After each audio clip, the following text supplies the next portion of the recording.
gonna be storming tonight. The first band came through, and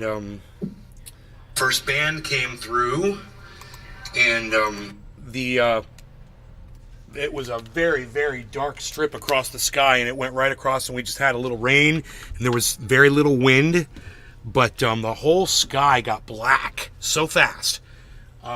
So this is it, and we're on the bad side of a hurricane. You do not want to be, when a hurricane spins like this, you don't want to be at the 5 o'clock, and that's where we're going to be basically, at 5 o'clock on the clock of a hurricane, because those winds that are, Moose, Cyber, those winds, Paul, what's up, Holly, hello. The winds that are moving the hurricane upwards, in addition to the centrifugal winds, combine on the right side of the hurricane.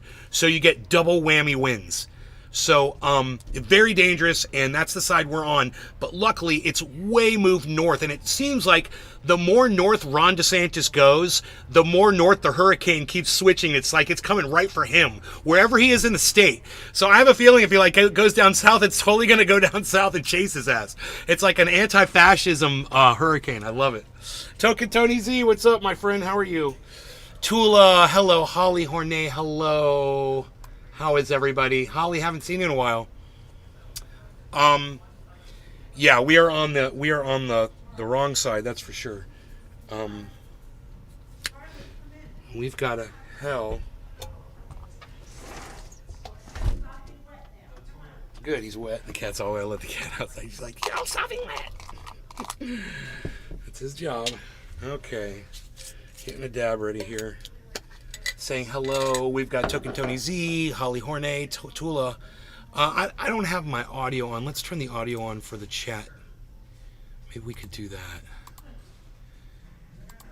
Yeah, let's turn text to speech on there. Great. Let's see if that works. It is dark, you know? It's very dark outside. It's cloudy. And there's no blue sky. It's completely overcast now. So we are in the band right now. It is that first band is here. And if you look on a weather chart, you can literally just see it's right over Orlando. You know, that, not the hurricane, but the first band. Which for us, you know, where we are, it's really nothing right now. Wait till tomorrow. It's going to be crazy.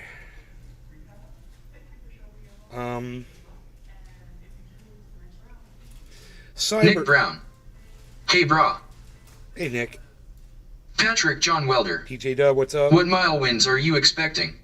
45s, basically, sustained at 25 to 30 at the most, probably, because of it was expected to be higher, but the hurricane has changed direction somewhat. So we're gusts of 45, solid 25 mile an hour winds for a little while. I was gonna ask Cyber something. I was gonna ask him. What was I gonna ask Cyber? That's so funny. It completely slipped my mind. Well, I was gonna ask you a question. And I forgot what it was. Mixing dabs together here. There we go. A little bit of both. Loveliness. We got a little bit of both. The best of both worlds here going on is what we're gonna do.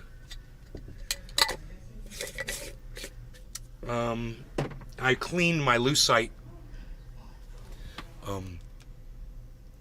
desktop light. Here, let me turn that back on. Here, I'm just gonna turn these lights down so you can see the individual LEDs.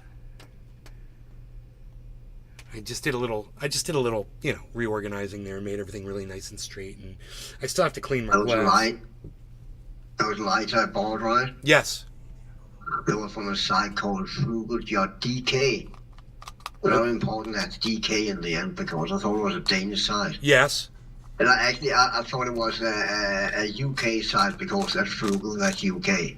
Huh. And I think I bought from there before. Okay. But the lights haven't arrived yet, so oh man.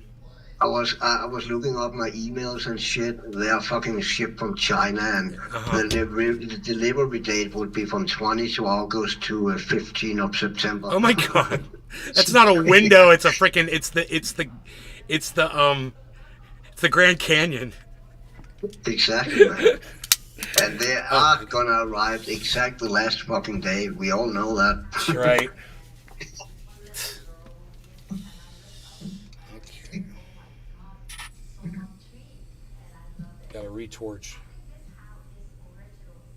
Skeeterby, what's up there?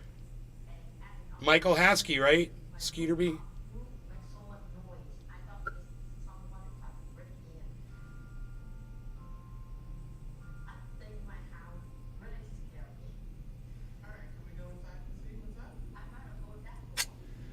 Dude, this just fill this and fill it and fill it. It never seems to fill up all the way. I never get the oh shit. I never get the back spray out, which I usually get out of this torch. It's just, I don't know. It's pressed in there. Okay, heating up, getting ready to smoke here.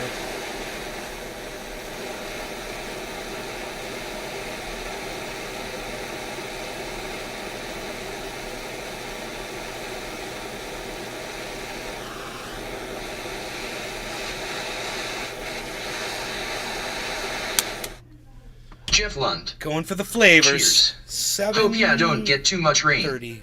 Thank you, Jeff. I hope so. I hope we don't get too much. We do want some rain, but you know the winds are going to be a bitch. It's going to make the whole yard look disgusting. It's going to knock shit over, and it's going to bring branches down and pine needles everywhere and leaves all over the yard. It's going to take hours to clean it up. That's going to be sucky.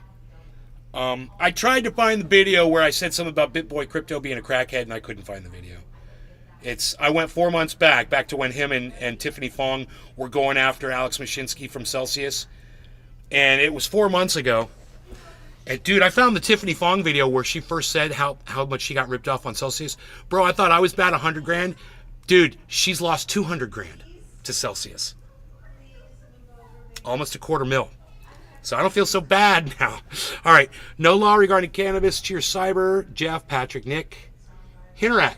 Skeeter B, Token Tony Z. It's Josh G. Cheers, guys. Cheers, bro. Cheers, everybody.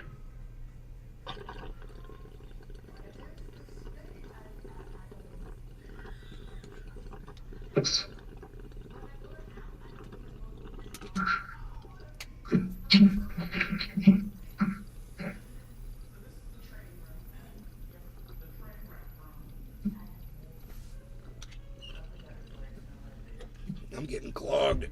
Oh, it looks fine. There is a clog in one of the tubes somewhere. I think it's this one.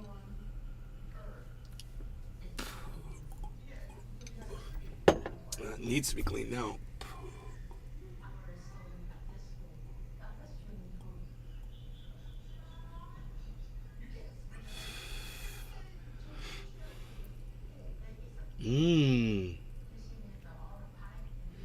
Hinterak, where are you at?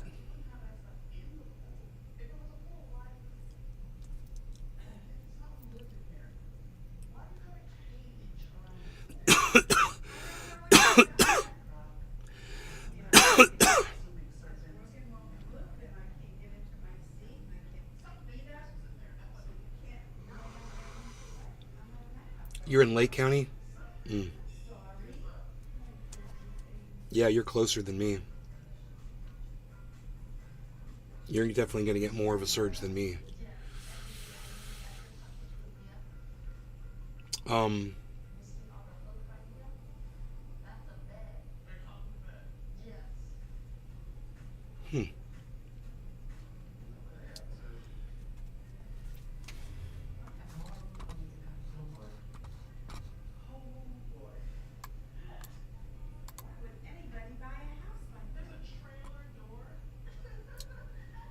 Whoa, that's the first time I've ever seen that. Nick Brown. Wonder what Doc is doing. Two of my YouTube videos got recommended side by side, the same video from two different channels. This one. Yeah, yeah. The one from It's called First Band of Idalia Hits Here, and we are covering the hurricane live. That's this video. Two of them. One from Nays Garden and another one from the Buttering channel. Which the Buttering channel... Let's go to my videos on that one. 8 years ago. Huh. There's only one video? Oh, that's Trending 8 Live too. Okay, that's a different... There's only one... Oh. Oldest video first. Streamed 2 years ago.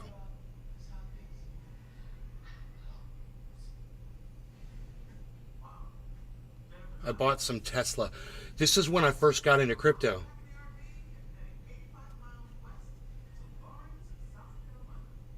Huh. That might How be much did you interesting. lose on that Tesla? I don't know. I only bought one share. It was like when I bought it, it was like $600 or something. I don't know what the share's worth now. I haven't brought it up and looked at it. I almost want to bet that you have lost on it. All of it? No, not all of it, but I don't think you have a profit on it. Oh, dude, there's no way I got a profit on it. I don't have a No. profit on any of the stock. But you have to remember you would be an idiot if you don't buy a Tesla. Right. The equivalent would be like you bought a horse, you know. That's what That's why you buy Elon it. said. Exactly. Yeah. Oh my God, that's so funny. Let me find it. I'll find it. I've got it sitting on I here. still remember when he did that. He's so fucking stupid. Oh, dude, I can't. They've logged me out of that account, so I can't even fucking see it. Unreal. So yeah, I've been logged out.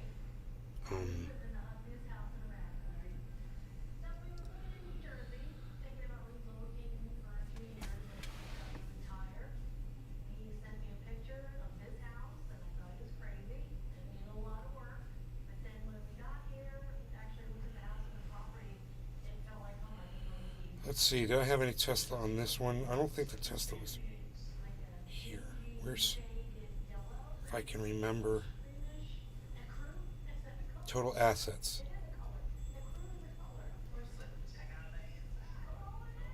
No. How do you find your assets? Oh, there it is. Traditional IRA. Tesla. Not on this app. It's on my other app. But damn. What the fuck, dude? Okay. Dude, on my stocks, I'm about negative $5,000 overall. Yeah. That's a lot of money, man. Yeah, but now it's still worth 12,700. Oh, okay. So it's 30% down on my stocks. But those are all the bank stocks that those are going to go up when water starts. Those are water banks. So when the water shortages hit, man, I'm invested in these banks. These are all the companies that are buying up all the water. So I'm invested in all that I shit. see. Yeah. PayPal is negative 1659 total gain. Oh, a couple of my stocks are in the positive, dude. One of my stocks is Oh, nice. $589 profit. Another one is $277. These weren't really big purchases. So, but I need to go to this other exchange, and I don't know if I'm going to be able to bring it up. Let me see if they let me log in. Oh, wait. Oh, shit. They logged me right in. Okay, authenticator.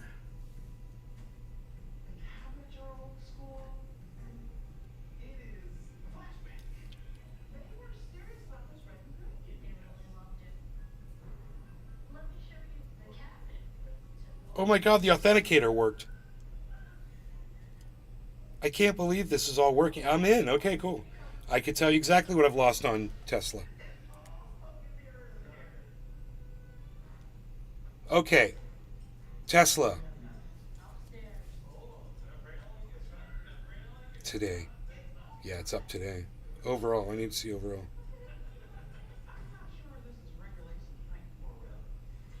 Total loss.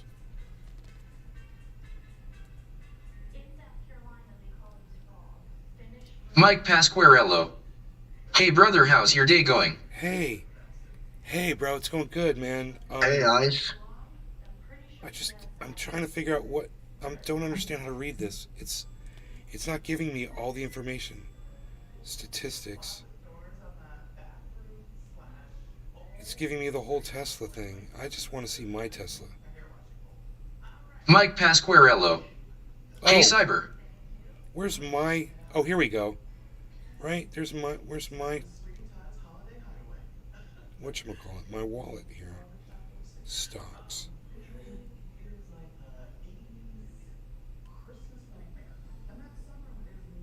Oh, there's no way I hold 3.6 shares of Tesla. What? I'm so confused right now.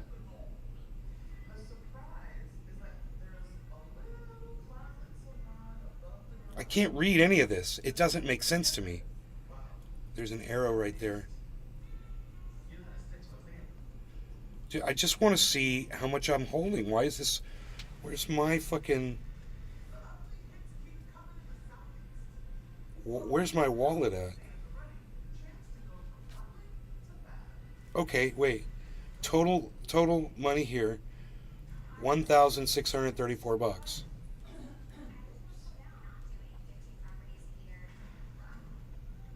And I don't know how to do this, man. They've changed it, and I'm looking at it. It says Bitcoin. There's like 0.0004 Bitcoin in this account, and 1 Dogecoin. It's 6 cents. According to this, total return. Oh, there it is. Okay, they've changed it. So I'm negative $59.41. That's not bad. No, I'm not. That's It's not bad. not bad. But my Tesla stock, I only own $256 worth. I didn't buy a lot.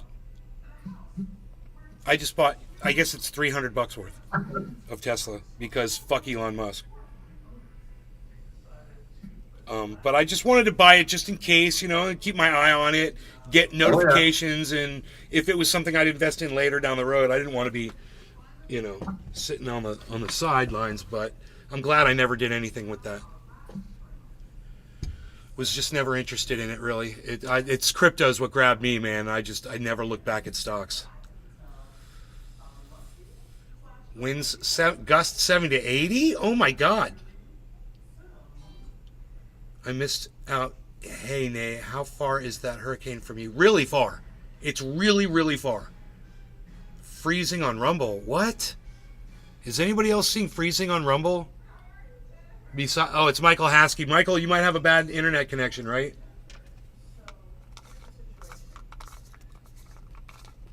You guys will tell me if I got a bad connection, right? Because you're awesome and shit.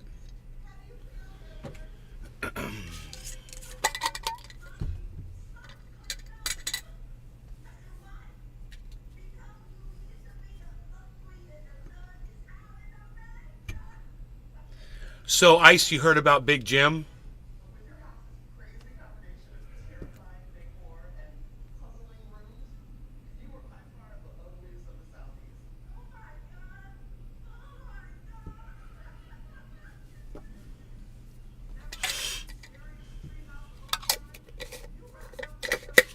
Top of the hour, eating.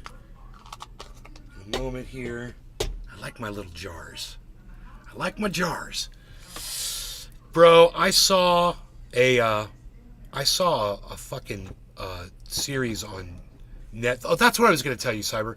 I saw a Netflix series I think you'd like, but you've probably already seen it. Cabinet of Curiosities. No, I've not seen that. Oh, you're gonna thank me. You're gonna thank me. I just binge watched the whole thing in 2 days. Nice. It's like 6 or 7 episodes, bro, and it's every single one of them is fucking funny and awesome and scary and creepy and disgusting and vulgar. Nugs money. It's right up your alley. Hey, Nay, how's it going? Roger that. Hey, bro, it's going good. Gonna heat because Ice is here supposedly. I don't know. Stab 30. Dab, top of the hour.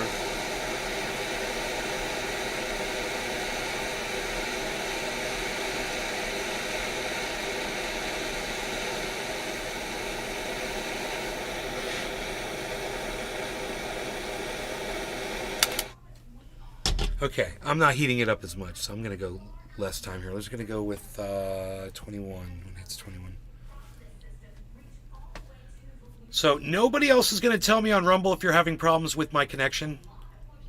You guys have all, Hinteract, Skeeterby, Token Tony Z, you guys have all stopped talking to me on Rumble.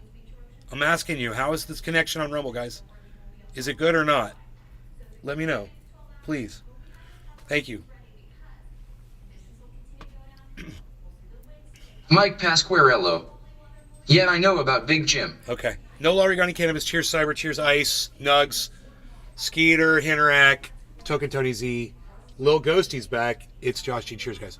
Big dab. Cheers, bro. Cheers, everybody. I think you are freezing up on Rumble. Cheers. Mike Pasquarello. Cheers. Nugs Money. Cheers.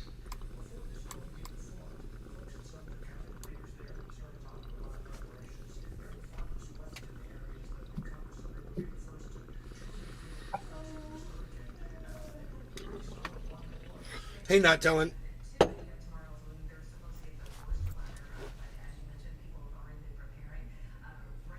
Yeah, you are freezing up on Rumble, bro.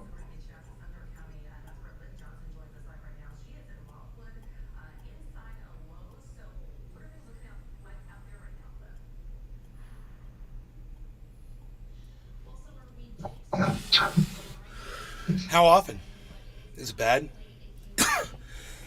Yeah, it definitely for a few seconds every other minute or something like that, every minute or something. What was causing that last time? Now you froze, hold on. 5 seconds. 10 seconds. What the hell? 15 seconds. What? Yeah, around 10-15 seconds to freeze us. I mean, I believe last time the problem was Discord, and I shut off Discord and restarted it, but I already opened and closed Discord because it was locked up. I'm not dropping any frames. That's the other time I was dropping frames. I'm not. Let me look at my output settings. 2,000. Okay, we'll put it down to 1,500. We'll go 1,400. Okay. Tell me if that fixes the rumble. Ooh, everybody, this is the rumble. Ooh, everybody, oh yeah, it's freezing. Look at that. Son of a... Dude, Rumble's got an issue. Is YouTube clear, guys? Ice, Yeah, YouTube Nugs? is fine. YouTube's fine? Okay, and Kick.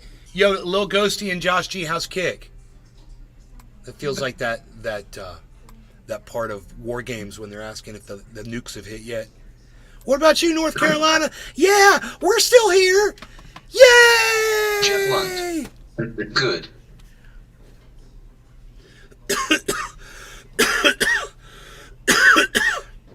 He should just hang it up and be Nugs glad money. he's... You know, we YouTube should take Ron DeSantis and put him on a boat and put him out in the middle of the Gulf so the hurricane will just kill him and stop right there.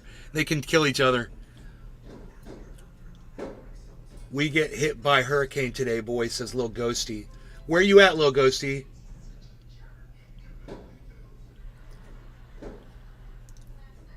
There's a lot of storms brewing out there, man, going all different kinds of directions. It looks like a washing machine. It looks chaotic and crazy.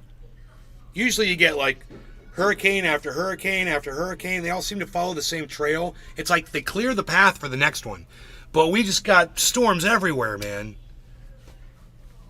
They say that it's hotter now than it's ever been in that Gulf. So we're going to see if that supercharges this hurricane or not. They're saying it's looking like it's going to be a Cat 2 or 3 when it hits Florida. If it goes up to 4, then you know all of the predictions were wrong based on that charged up ocean. But they were showing the Keys, the ocean was being sucked out by the storm. They were showing the water level was going down in the Keys. It was crazy. You guys see that shit? These things get energy. They pull it from everywhere. They pull their energy from the sky, from the ocean, from everything.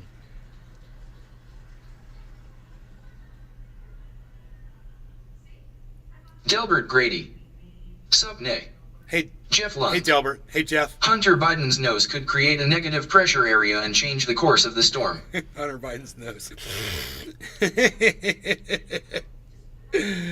Oh, God. I bought some Tesla and we'll get Bitcoin in a few days. Crypto dabs. It took me 26 minutes to get the show going. And I'll tell you why. We started at 7. And then Rogan came out. And I was like, okay, I'll take him for a hike really quick. Oh, 720. I had to reboot my router anyway. Hey, Karen. Hey, Nick. Hey, Richard. Karen. Kelly. You guys remember Hey, Karen? Caliana. Galliana! Hey. Look at that. I was just thinking about you. Oh, it's everything's okay 7:10. with you. Oh, my goodness. Yeah, Debbie, Richard, Amira, Nick. I've Amy always Nelson, participated Matt in that Tito. chat with Says you guys, was haven't I? right. Always. Delbert I Grady. try to never ignore you guys. Rogan mentioned you before. I just can't find the dim clip. Patrick says, congrats on the Tesla buy. Delbert Great buy. Grady.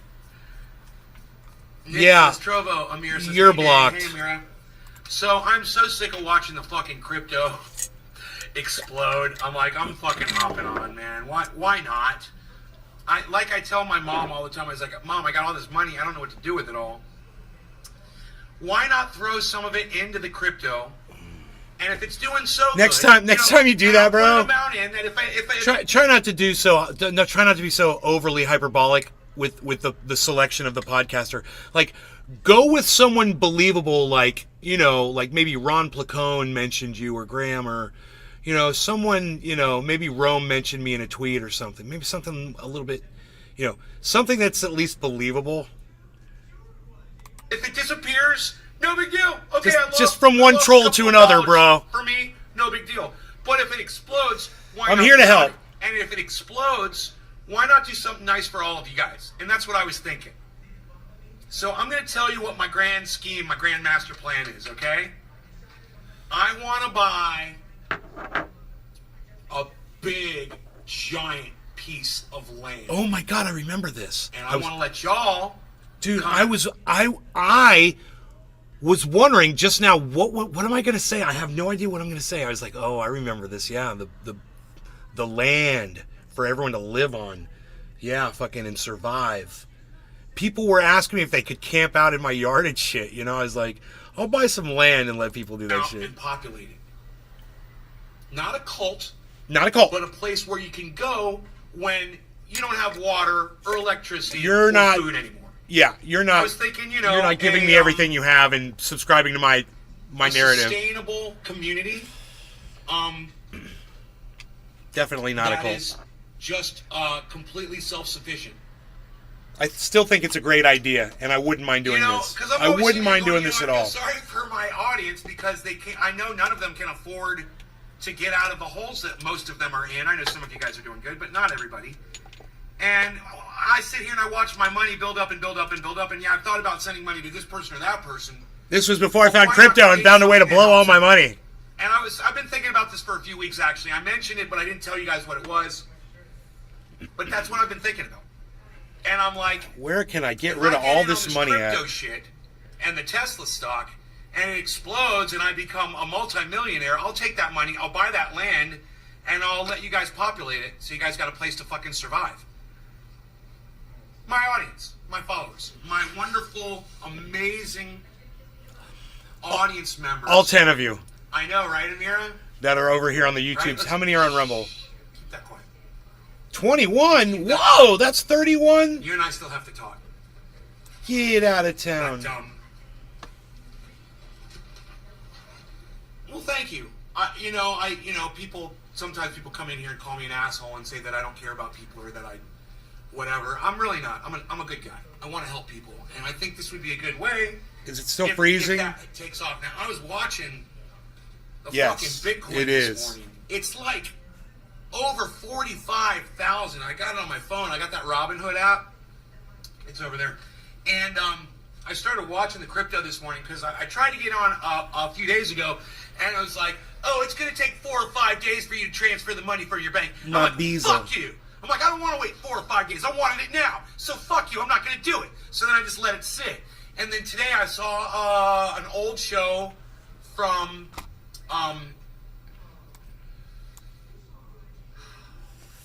John Oliver. All right, it's late. I'm late. Quarter of the hour. Yeah, I got to it was heat. Last week tonight, he was covering it. And I'd seen the show before, and I was just not really paying attention. Well, today, I paid attention to every word he fucking Oh, said. shit, this is a great And show. one of the things he said that got me was, he's like, it's blockchain. It's not really hackable. It's on a whole bunch of computers, not just one. And I was like, well, I'd heard that Bitcoin had been hacked once before. But after hearing John Oliver say that it's on all these computers and it's really safe, it's a lot safer than what people think it is, I was like, okay, how much money could I lose and not take a hit? So I came up with a number and I said, that's how much I'm going to drop. So I grabbed it and I started working, and as it turns out, Robinhood won't let you access your money immediately. It takes 4 or 5 days for the bank transfer. But they'll loan you a percentage of what you're putting in to make your first trade. So I was actually able to buy some Tesla this morning. I went for Tesla first, and I said Bitcoin will be next. Wow. Because I didn't see the Bitcoin on the list. I had to scroll down a little bit further, and then I found it. I was like, But I saw the Tesla, so I jumped Cheers, on that. Cyber, Jeff, Nugs, Ice. I don't have any. Not telling I don't Hinteract. have any cryptocurrency. Don't ask me. Token Daniel, Tony please Z. do not ask me for cryptocurrency. Lil Ghosty. Okay. It's Josh I have G. none. Dabs for days. Okay. I'm starting today. Daniel, you would be a complete idiot to find someone like me who started trading today and then to start asking them questions about cryptocurrency. Okay, Daniel, it doesn't say a lot about you, bro. You're not considering the source here, bro. I'm a noob. Okay, Daniel?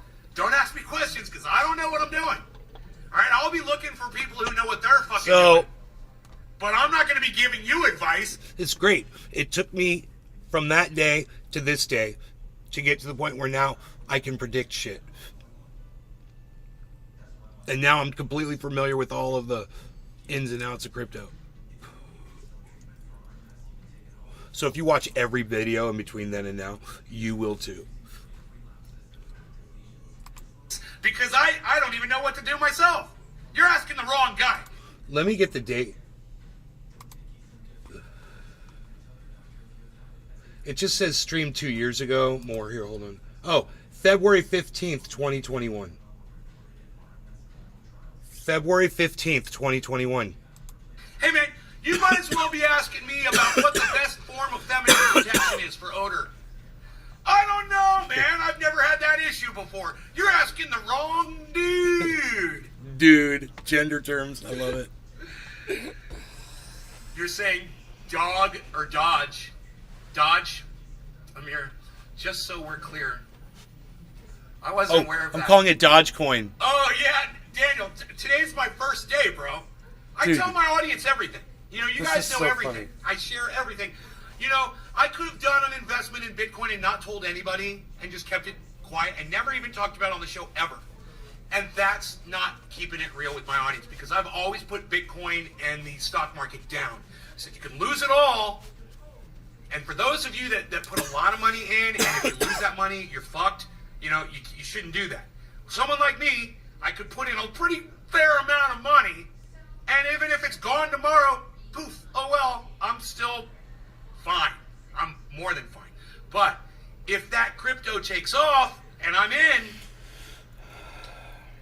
then I'm not crying anymore and watching it go from since I've been monitoring it. If for the 2 freezing's weeks, bothering from you, you can move to any of my other 33,000 channels, guys, 47,000, dude. on Rumble. I don't know what's up with Rumble today. $10,000 I could shut that Rumble I've off and already turn it made. on again if you guys want me to try that. $10,000. It won't drop you guys. Can you believe that? There's shit? 20 of you watching. It won't drop you. It'll just pause the video and start back up again. But Let me know if you want me to do don't that. Get me wrong, guys. I can't afford On a- Rumble, a let me know if you want me to restart so I your didn't go feed. that high. It'll take So, no, I 1 wouldn't have second. made that much money.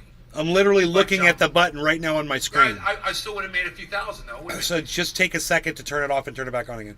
I'll probably wait like 10 seconds. What's the word "the" on Wait for the screen? Maybe I software to missed say something. offline. Garden. Takes like 5 or 10 The seconds. den. It's locked here. Let me unlock it so I can move it down there. I used to have the garden up higher. I forgot to move the down. Oops. No, not that. Trendy Nick, Matthew T. Hill, There we go. Mr. It Like says the Mr. den. Do 420. Supposed to say Those the are the den. people in the chat. Those are the chat names. And we'll put it down there. The den. The garden. Dude, I thought it was morning just I now. like it. It's casual. I just thought it was morning. Casual. Because I just taken a shower. Cash. Don't I look fresh and shaven clean? Yeah, I thought it was morning. Hey, happy 420. It's 420. Cyber, it's 420. You packed, bro? Why No, won't I you need to buy- buy. be Okay, buying well, I got a Bitcoin red from lighter. Robinhood anymore? See, now here's someone who knows more than I know. I know. Why won't you be buying any more Bitcoin from Robinhood anymore? So I'd already bought some Nick Bitcoin. Brown. You're buying a legend. Trendy I don't know Nick. what that means. You guys, I had already bought. Psychoactive plans. Wow. Cheers. Yeah. Cheers. Right. Cheers. I had already Right. bought some Bitcoin. Isn't that crazy? It's 006 for a share right now, but it's going to be $1 in November. Tony Zenny. Rumble went down. Rumble you're went talking about down? Dogecoin? All right, maybe I'll pick some of that up. If you guys are on Rumble and Yeah. you want me to restart the feed to try to Um, fix it, let me know. I can do that. My Nobody- problem is I got a lot of money. My problem's I got a lot of money. Yeah, those were the days. And no idea what to do with it. I was if can buying turn it so into much more money shit. and do something huge, I'll do it. I looked at going nonprofit with the company, and I was seriously going to do it. And I can still act like a Okay. nonprofit. Cool. and I don't Cheers, have to Cyber. Cheers, report everybody. as No a Larry nonprofit. Gunny Cannabis. Tony Reporting as Z, a Psychoactive nonprofit Plants, Nick is Brown. a cunt. Not telling. So I'm not going to do it. I Interact. found out. Cheers, My bro. mom Cheers, everybody. Logos. has an employee that works for them. She takes care of my father. He's got Alzheimer's. And she has started a nonprofit in Haiti. She's building schools for children. Tula Tetro. And Cheers. Tony Zenny. Cheers, lives guys. a nonprofit here in the United States and sends desks and chairs and clothing and food and everything a school needs. You know, over every few months, they put a big shipment on a boat. You know, on one of those shipping boats, and they fill it up with stuff. And every few months they're able to ship things over to build these schools. And my mom and I were talking. I was like, I want to turn Triage Oil into a nonprofit, and she said, you know, this woman is nonprofit, and it took her years to do it. And she told me what the journey was in order to do it. And she says, you do not want to go there. You just don't want to do it. She says, I know you're trying to do something nice, but she says you can donate your money all you want. She says you can be nonprofit without claiming nonprofit. And she says it's You the can be taxing non-profit and without the- claiming and the, non-profit. Just give your money away. expenses and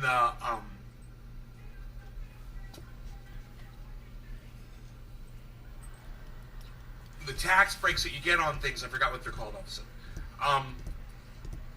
She said that they look at that with a magnifying glass. They're all over all the time, and she says it is just too much paperwork. It's too much. It's you know, you want to do something nice, and the government makes it virtually impossible. I saw something today, and it reminded me of that. You guys all need to see this because it's fucking horrifying. At the same time, it makes total sense. Let me explain it to you. Some cunt in Nevada is trying to pass legislation that will allow corporations, now stick with me here, to run their own governments. Apart I don't remember from this. the United States federal government, apart from local governments, they want to run their own governments. They want to make their own laws. They want to have their own schools. I don't remember this. They want to make their own communities.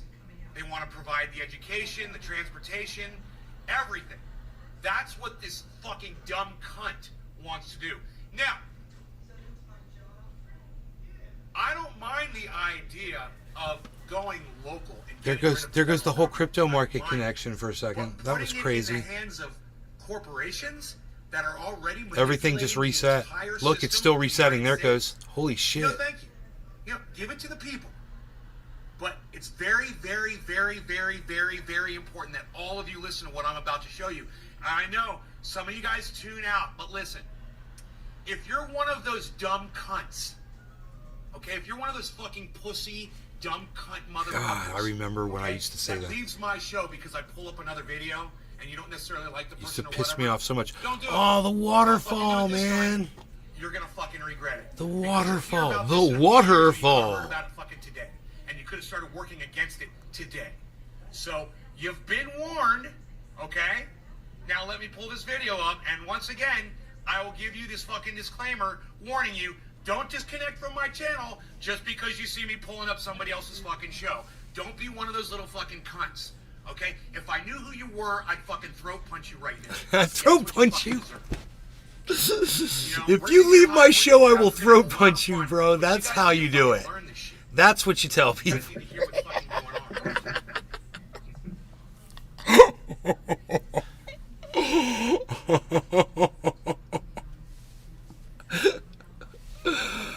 Oh. Jeff Lund. Damn throat punch, wow. They're hiding Jimmy Dore on YouTube. Nice, huh?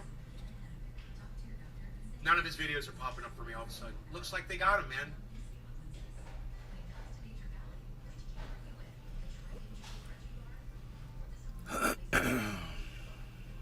Alright, like I told you, don't be a little fucking pussy. And if I find out that you leave this goddamn find show out. because I'm showing somebody else on here, I will fucking block you. I will from the block show, you. and you can go find Don't my leave. videos where I'm you- gonna block you. I'll You you want coming to back. blow up, and you. That If you won't s- educate yourselves. I don't know what Because, God, every time I would do that, I'd watch the numbers I don't know if drop. This is 1984. Oh, it was Jimmy Dore back then. Well, I don't know what this is exactly, but this is what's coming. You're right. So you already know we don't live in a democracy. The Princeton study proved that. Okay, 80 for the bottom 80. So these are companies that want to have their own governments? Impact on legislation. There's a new bill in Nevada Okay, that would allow that's- tech companies to I get it. That's fucked up. Thanks, Jimmy. Fuck off. Here comes that hurricane. Let's see what else we got. This is all... You guys. It's all, It's all... Oh my God, it's categorized, my video, at the bottom. Fuck yeah.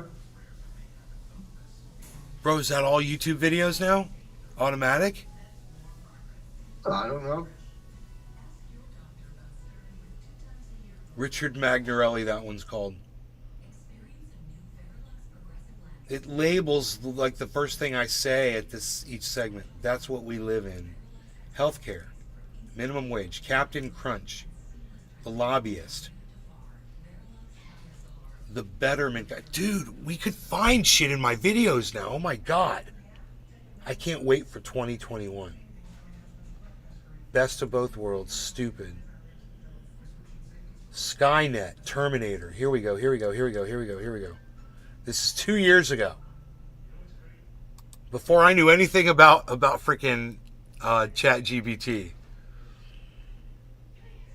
What's this all about? United States, Nevada, people flock from around the country to get Oh, and nice blue-collar jobs in Reno and Las Vegas.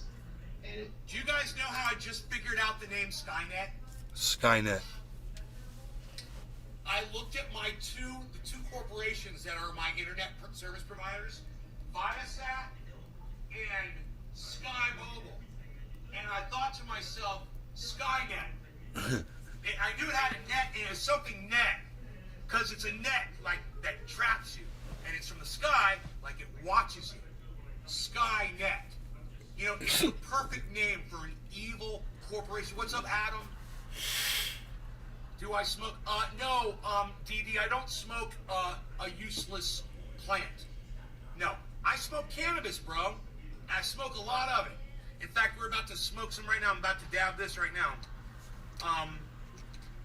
Cheers to the flat earthers, says Buck51234. What's up, my brother? How are you? And it tastes like Yes, grapefruit. cheers to the It's flat good. earthers, because, Tasty. you know, flat earthers, that's what helps make the world go round. Had it delivered to my door yesterday on yesterday's show. You might want to watch yesterday's show. It's fucking hilarious. I thought Bottom of the hour. was gonna come deliver it to me, and it turned out it was a dude. Okay. Wow, Ugh. Funny show. Go back and watch that yesterday's.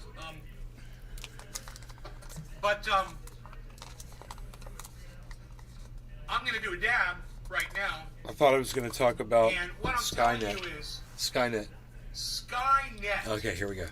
See, They predicted this shit. When I don't consume as much sugar today as I did back then, and I can think much more clearly when I'm trying to remember stuff when I'm talking.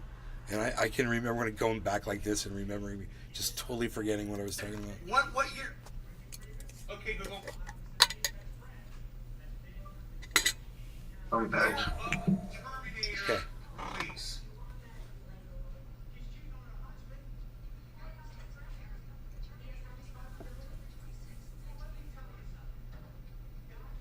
How fucked up is that? It came out in 1984. How fucked up is that? Terminator came out. Is it? Oh, dude, that just fucks with you, doesn't it? 1984, They dude. not only did they predict it, but they predicted it like George Orwell did, and they just Cool. tweaked it a little bit. Cool. So I'm saying right here in this video 2 years ago that Terminator. That George Orwell. The predicted word we would android, all be that is enslaved way back from the 1800s from a book, a sci-fi book. So that's even older, the word android. You know, Yeah. corporate America. They released Terminator in 1980. The things you learn when you watch Trendy Ads Down. And you know what, guys? The things you forget. When y'all go out and you're talking to people today, I want you to take some of this stuff with you, man. You're having conversations with people, bring that up. Say, hey, man, I was watching Nate's Garden, and he mentioned today that the movie Terminator, which This was depicts a 2 years ago, corporation this video. which has completely destroyed mankind. When I started in A crypto. computer-based, internet-based This was company February robotics. 2 years ago.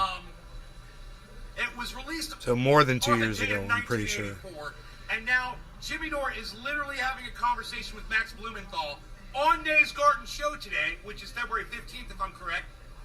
February 15th, remember this date, guys, the morning show on February 15th. This was the day that we talked about Skynet Oh my god. and Oh my god. Terminator, and Dude. Jimmy Dore and Max Blumenthal were just kind of kitty-bapping it around a little bit, and I was like, man, this is way more serious than they can portray it. Oh shit. you know, Way more this serious. Democratic Dude, I predicted all this shit, bro, 2 years ago. Cheers, Cyber. Cheers, bro. Cheers, everybody. Jeff, Tony, Tula, Psychoactive, Buck, Not, Hin, Lil, It's, Tropic. Cheers. No longer going to use.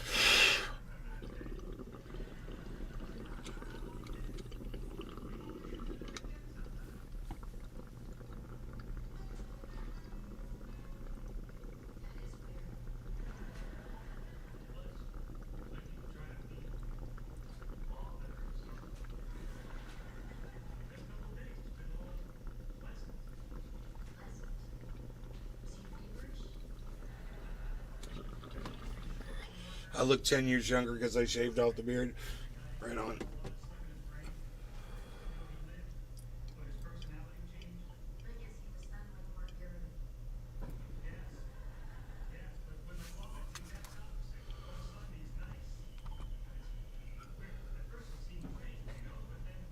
The governor is proposing. Remember the what would be date the I wet said. dream of Ludwig von Mises and like the Austrian economics. That's before I had nice coffee mugs. Yeah, the Austrian economics school wouldn't support this because it's kind of like The coffee government mugs guiding changed my life. These government-free. I should have coffee right now. But the I'll be right back. stupidity of it is You that guys it- enjoy this It's a little smell. this video. have to be created in the Take that desert. trip. It's like something Pleasant. like I wouldn't pay money for it. Take a trip down memory lane. I'll be right back with my coffee. Bundy family and take Cheers, over. guys. Been in there for 12 hours. Where's the water going to come from? Where will the natural gas for heating come from? Or maybe they'll have to ship in propane. But where will the public resources come from? It's going to come from those blue collar folk working real jobs in Las Vegas and the main cities of Nevada. Their tax dollars are basically going to pay for these towns to exist just to bring in what apparently is the future economy of this dystopian country, which is big tech, is ridiculous. So I don't even see how that's economically viable at all. It sounds completely non-productive. And they're going to be able to run their own school systems. I mean, that completely erodes the state's public school system, which it's like a backdoor for the privatization of public schools. It's a total Trojan horse. And it's this absolute abandonment of the social contract by a Democratic governor. Again, the Democratic Party. It's a one-party rule, folks. We have one party. Well, Democrats are Vortex, more in line with big tech. Yeah. And I honestly, I read the story. I kind of laughed about it, and this is the first time I'm coming back to it, so I haven't really done any research on this governor's relation. Hey, DD from Twitch. If you want to talk about cannabis, you got to call it cannabis on here. If you call it any other word but cannabis, I'll either ignore you or I'll block you from my live stream. You have to respect cannabis on here like we do.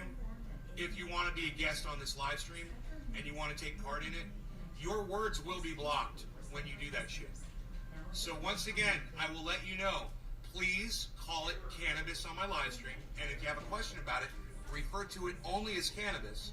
And don't use a word like weed, because the word weed literally has the meaning a useless plant. And I can prove to you that cannabis is not useless. So if you want to call cannabis weed, you're a liar. You're lying about the fact that it has uses. All right? I forget what his name is, like Sislak or something. What his relationship is with tech, but I mean, you can see big tech. Big Poe. I mean, it's a good question, and I will entertain it. But come on, man. Who do you think you're talking to here, bro? Big Poe, who do you think I am, man? I am the fucking king of dystopian movies. And I am the king of watching the folly of man destroy ourselves. Our own ignorance. I'm the king of it. Tune in more often, Big Poe. Man, Idiocracy is probably the best movie. It's probably the best movie. If you watch it with more of an observationary attitude instead of watching it for the pure comedy because it's fucking hilarious. If you watch it for the info, you're link-minded.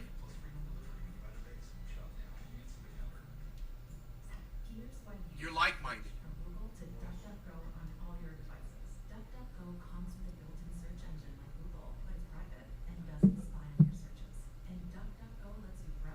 You've come to the right place. Idiocracy explains why Donald Trump became president of the United States. We're already in idiocracy. People are thinking that's where we're headed. Oh no, we've been in it for well more than 4 years. You know, what year did Idiocracy come out? Hey Google. what year was the movie Idiocracy released?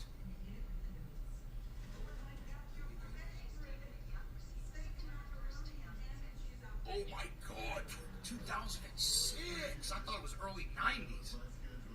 Damn. 2006. It came out late.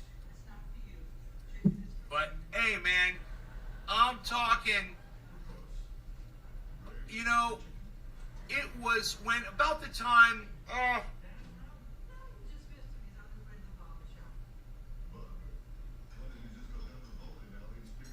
You know, it was about, for me, you know, it was about the time, the end of the George Bush presidency, the beginning of Barack Obama's, that I really started noticing how ignorant people could be. And that I couldn't believe that we were going back into this racist mentality. That I thought the 60s and the civil rights movement had ended, and I thought we're all working towards getting out of that shit. And, of course, I lived in an extremely racist area. And all of my friends exhibited racist behavior. There's 3 deer behind me right now. So I thought I just lived in a really bad area. You know, and I figured there was a lot of other cities in the United States that were growing. They've already walked by. Instead of reverting. They're right there. And it was during that Barack Obama 8 years presidency that I realized, I was like, right in the middle of the yard. We have It's cool. You guys have seen them. reached the height of humanity, and now we're declining. I'm part of the fucking decline. I'm fucking part of the decline of humanity, man. You know, and I'm not talking our extinction. I'm talking about mentally. We're getting dumber. And the movie Idiocracy, it's perfect. It explains it perfectly. Big D's BBQ. The fucking movie, and Hey Nate, what's up, Yo, bro? Big I've shown you guys D's. What's up?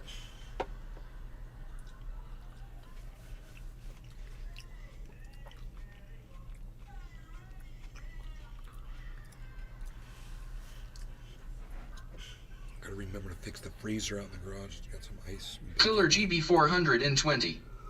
You in the path, Nick? Yo, what's up? What does that mean?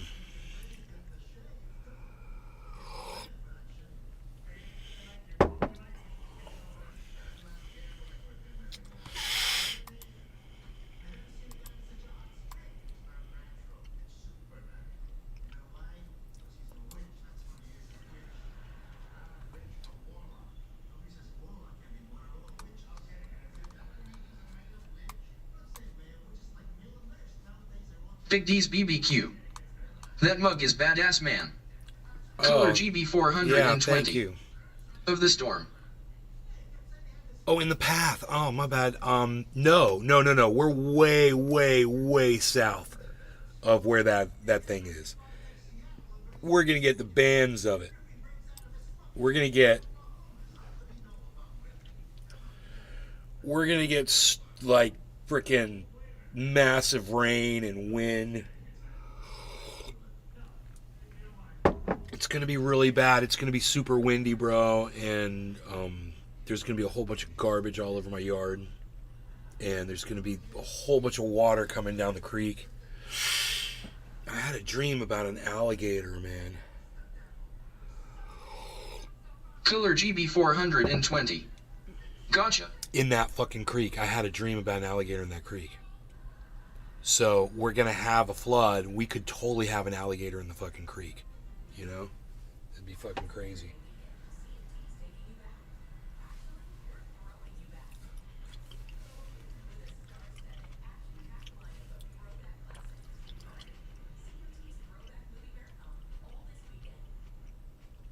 I had a crazy fucking dream. I just realized it.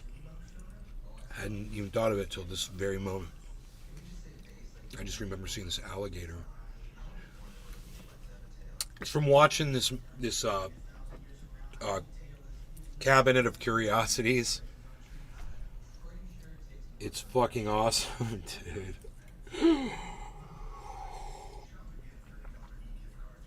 You're into morbid shit. Super morbid. Fucked up. Yeah, Killer GB420. Sounds like time for a new pair of boots. Steven running. Watching Weather Channel now. New pair of boots. Watching the Weather Channel. Steve running. These 3 deer are still here, man. I might as well make it so you guys can see them back there because they're still hanging out.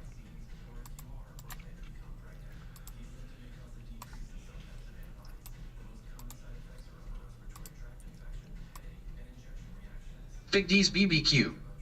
Is the humidity still bad in FL? I lived there back in the late Yes, 90s. It it's was muggy. the worst it's ever fucking been, dude. I couldn't believe how humid. Dude, it comes right through the walls. The humidity comes right through the walls. It's absolutely mortifying. Let's see if we can see these dudes, man. There's 3 of them, and they should be like right here. And the possibility is they might. You should be able to see them like right there. It's just there's this glare hitting the window. Okay, I see what it is.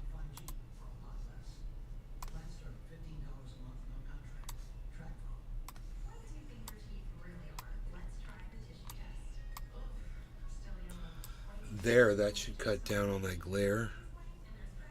Right?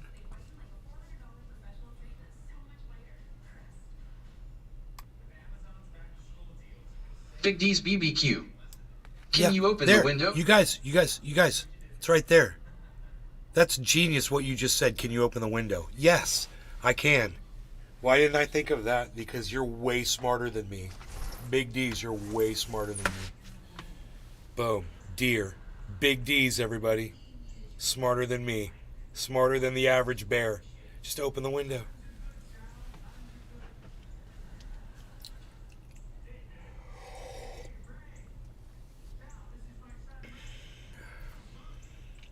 Big D's BBQ. Oh, cool deer. Nothing like coffee and watching wildlife just graze across your backyard. And you're chilling at night, bro.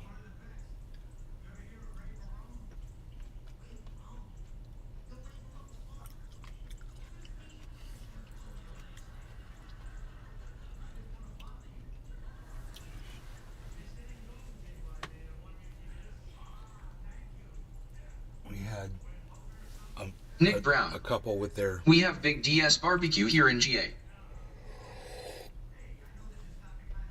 Big D's barbecue, where are you at? Are you in Georgia? In Georgia?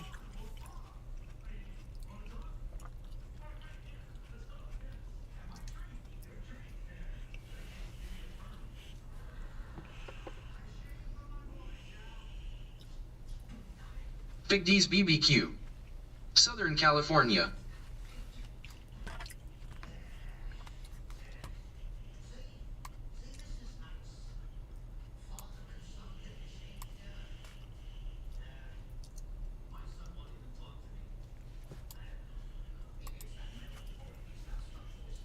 BitBoy Crypto fired for fucking mething out.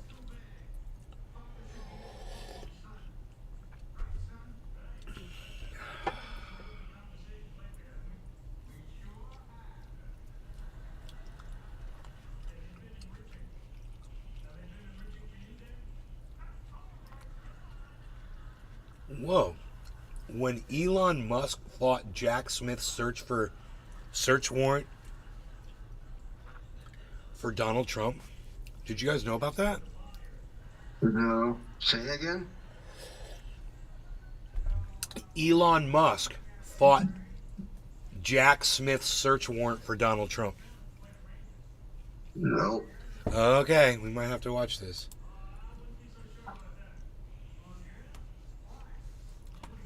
Twitter 2 days after the January 6th riot. His account was Tropical subsequently thing. reinstated after Hello, Elon Musk Nate, bought hope you're Twitter. doing well. Trump Hey, hasn't Tropical paid since, thing, what's preferring up? instead his Truth Social account. On January 17th, 2022, federal prosecutors working for special counsel Jack Smith applied for and received a search warrant directing Twitter to produce data and records relating to the @RealDonaldTrump account. The warrant sought a ton of information from Twitter as part of the special counsel's investigation into January 6th. The warrant was served along with a non-disclosure order, which prohibited Twitter from notifying anyone about the existence or contents of the warrant for 180 days. Dear. Prosecutors shared fears with the court that if Trump knew about the warrant, that he would jeopardize the investigation by giving him an opportunity to destroy evidence, change patterns of behavior, or notify Confederates. Twitter didn't take it so great. Twitter challenged the non-disclosure order, saying Twitter had a First Amendment right to tell Trump about the warrant because some of the records may contain materials protected under executive privilege. And then they refused to turn over the records until the issue of the non-disclosure order was resolved. Well, they lost and had to pay $350,000 in fines for contempt of court for the trouble. To understand how all this came about, we have to start with the Stored Communications Act, because the warrant to Twitter was issued under the auspices of that act. The Fourth Amendment preserves the right of the people to be secure in their persons, houses, papers, and effects against unreasonable searches and seizures by the government. A governmental seizure of personal communications generally requires the issuance of a warrant based on probable cause due to an individual's constitutionally protected reasonable expectation of privacy. Sending emails or privately messaging someone through social media platform, however, requires the user to give information to a company that transfers, processes, and holds the user's information. The principle known as the third-party doctrine generally holds that the Fourth Amendment does not protect private information shared with third parties. So you can see the issue. If I'm using a social media platform to send messages, then maybe those messages aren't protected by the Fourth Amendment. Maybe law enforcement can get them with a simple subpoena to that provider rather than a search warrant. You've been served. Have a nice day. I don't like you. The Stored Communications Act was passed in 1986 as Title II of the Electronic Communications Privacy Act. The purpose of the Stored Communications Act was to strengthen the privacy of internet users by adding a layer of statutory protections over the Fourth Amendment. It's also frankly poorly written and incredibly outdated. To put that in perspective, 1986 to 2023 is as far as 2023 to 2060. Sorry for ruining your day, millennials, but I'm one of you. The Stored Communications Act is codified in 18 U.S.C. sections 2701 through 2713. Now, we are not going to do a deep dive into the entirety of the Stored Communications Act, but a couple sections are important to understand. Section 2702 prohibits certain internet service providers from knowingly divulging customer communications and records to any person or entity. Under certain circumstances, if a service provider improperly divulges customer communications Watch or records, for that 747 customer on can sue the service Ethereum, provider guys. for compensatory and punitive damages. Section 2703 identifies how state and federal governmental entities can compel providers to disclose electronic communications and records. Now, this can get pretty complicated, but a search warrant is the gold standard that compels providers to disclose stored data in virtually every case. And the section goes on to explicitly say that no provider can be sued for complying with a facially valid search warrant. Finally, Section 2705 provides the mechanism for a non-disclosure order. A governmental entity can apply for and obtain a judicial order commanding a provider to whom a warrant is directed for such period as the court deems appropriate not to notify any other person of the existence of the warrant. The court shall enter such an order if it determines that there is reason to believe that notification of the existence of the warrant will result in any of 5 enumerated harms. Those enumerated harms broadly cover endangering the life or physical safety of an individual, destroying flight from evidence, prosecution, destruction of or tampering with evidence, Yep. intimidation of potential witnesses, or 5, otherwise seriously jeopardizing an investigation or unduly delaying a trial. Investigations that use non-disclosure orders are sometimes called covert investigations. For your information, the Supreme Court has roundly rejected prior restraint. And yes, a non-disclosure order is a prior restraint of speech. That's potentially a hilarious violation of the that First he used Amendment. that. For reasons we don't really need to go into, Oh my it's God. not entirely clear whether a non-disclosure order should be analyzed under strict or intermediate scrutiny, but even assuming strict scrutiny applies, these kinds of non-disclosure orders are generally constitutionally sound. So let's take a step back. Search warrants under the Stored Communication Act happen all the time. From both state and federal law enforcement agencies, I do them frequently.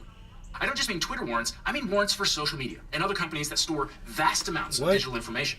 Warrants to Google for emails and location information. I've seen warrants enough of to this. Meta for Facebook direct messages. What's These this? giant- Shapiro rips into Trump and Tucker Carlson.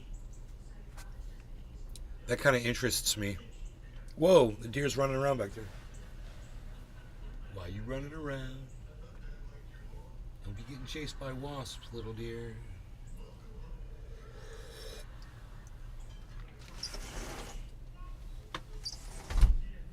Yeah, cheer.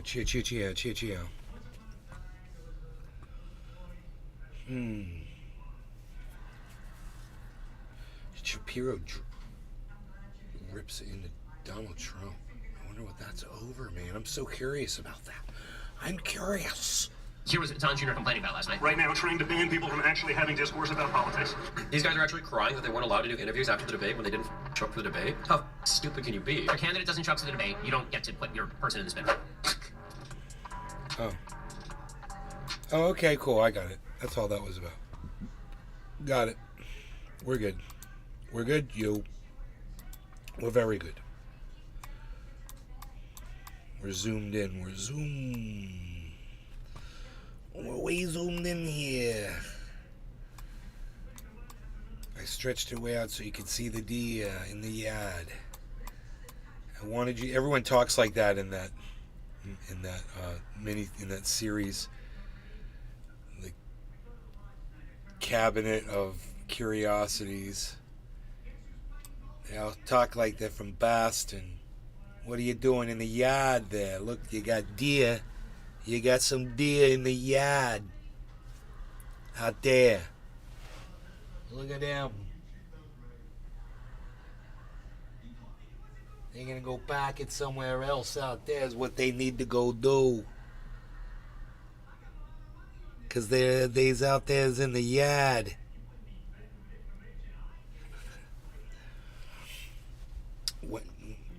When does the hurricane hit? Tomorrow. I'll bring up the track on it. It's it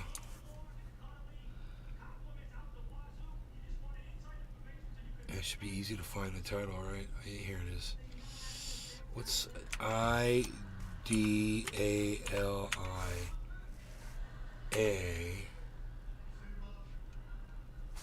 tracking? I want the tracking.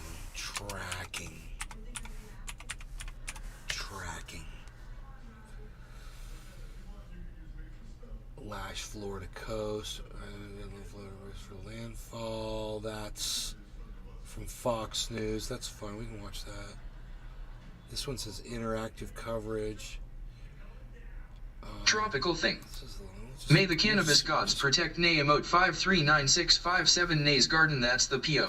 And while your specific needs Here may we go. vary We got depending this. on your medical condition, be sure to bring a week's supply of your regular medications and medical supplies in their original containers with clearly labeled instructions. Any over-the-counter medications you take regularly, a backup list of medications and instructions. Dude. A cooler bag. Look for at any the whole medications state that of you may need to Florida. keep cold with you at your cot.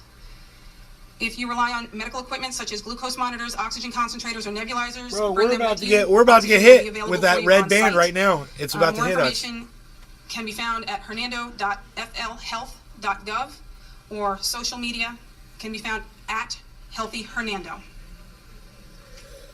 Thank you, Director Taylor. I appreciate that. Again, our major concerns is the wind and the storm surge. That is a significant threat to the communities of Arapaika, Hernando Beach, Pine Island. To speak a little Nays bit more about Hurricane that, Center. I turn it over to Commissioner Brian Hawkins. Thank you, sir. Good afternoon, Brian Hawkins, County Commissioner, District 2. The majority of the mandatory evacuations are in that zone. If you're in low-lying areas in zones A, B, and C, which is west of US 19, there's a mandatory evacuation in effect. Right now, you are able to come back and forth freely as long as you show identification. One of the things that are going to happen is the weather starts to change this afternoon and this evening. That will change. When it becomes unsafe for us to navigate or send out emergency vehicles, if you have not evacuated at time, you will be on your own. So it's important to heed the warnings and get out as soon as you can. I was able to visit a couple sandbag location sites today, one at Linda Pedersen Park and the other one at Anderson Snow. I believe that they're open until 4 p.m. this afternoon or until they run out of supplies. They had a good, healthy supply of sand still available. A lot of people out there utilizing that. So everybody stay safe, heed the warnings, and if you have not evacuated, please make a plan and get out of there. This is 6 to 9 foot potential storm surge. That's going past Shoreline Boulevard, even into the preserve or further. So that's a lot of water that we're looking to potentially have out there at Hernando Beach. Everybody stay safe. God bless. Thank you, Commissioner. Again, there's a number of different resources that we have. Behind me, we have our emergency support functions. We have 20 of those. They all work collaboratively together to make this disaster emergency protective measures before, during. Our efforts are already in place. Some plans are in place. But I'd like to turn There's a over to camera our right up chairman there. of It the says board, live John Orlando, Lockwood. Florida, guys. That's very close to where I am. Thank you. John Alocco, JOHNALLOCCO. I'm going to reiterate what you've already heard. Evacuate, okay? The storm surge is serious. Don't take this lightly. Even if you live in a stilt home, understand that there will be things that float in that storm surge. that could very likely topple your home. Life is irreplaceable. Okay, you can replace things, and we have a fantastic first responders here in Hernando County and all along our coastline. Those first responders have families too, and they would like to be able to come home to their families. So please don't take unnecessary risks. This is all about saving lives right now. As soon as you're able to, if you live west of US 19, please forgot evacuate. I left this little solar please thing take out the there. important things that you need. I'll be right back. Your supplies, your driver's license, anything that's important for identification and your medications. But understand it's not worth putting lives at risk, not your lives or the lives of our first responders. Thank you very much. Thank you, Mr. Chairman. Appreciate it. So again, to emphasize, we are looking at 6 to 9 feet of storm surge above ground level. That is catastrophic. That is life-threatening. Please heed these warnings. We have shelters open now. 4 shelters, they're open. We have mandatory evacuations in place. Once again, I need to reiterate, emergency response will stop once tropical storm force winds start coming into Hernando County. When is that? I don't really know. It's late evening according to National Weather Service. So it depends a lot on the forward motion of the storm, how it grows, the intensity, the forward impact. So a lot of it is unknown. So please, if you have to evacuate, do so now. You still have some time to do that. If you need transportation to a shelter, we can make that arrangements. Our Citizens Information Line is open. Please call 352-754-4083 for storm-related questions. If you need information on where the shelters are located, sandbag locations, how long the shelters are open, if you need transportation to that shelter, we can make those arrangements. But please call now. Please do not call 911 for storm-related questions. 911 must be kept open for emergency service calls only. So we have our Citizens Information Lines open. Operators are standing by, waiting to answer your questions. Again, we're talking about tropical storm force wind, hurricane force winds, 30 to 40 miles per hour, gusts up to 80 miles per hour. That's going to be sustained pretty much all night into late, maybe tomorrow afternoon. So this is a long duration event once it does hit. Again, there's still a possibility of storm surge once the eye of the storm does make landfall.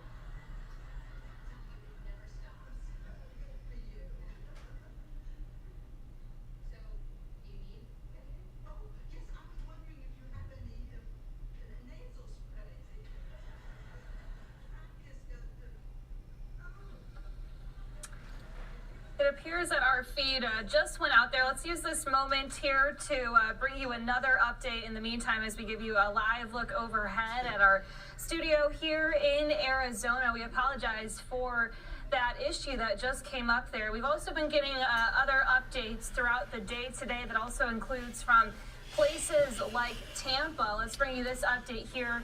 Pretty quick one out of Tampa. Just wow, from the newsroom, Nay reporting in. I'm blended right in. That means that stormwater is not going to have anywhere to go. Nay's Hurricane Center live. So it's going to stay where it is at. We were advised yesterday on our 5:30 call that there I'll bring could up be like as a much full as screen 4 tracker on feet one of my of screens. water It'll be on hilarious. Bayshore Boulevard for in excess of hours. So those are the things that we all need to be cognizant of.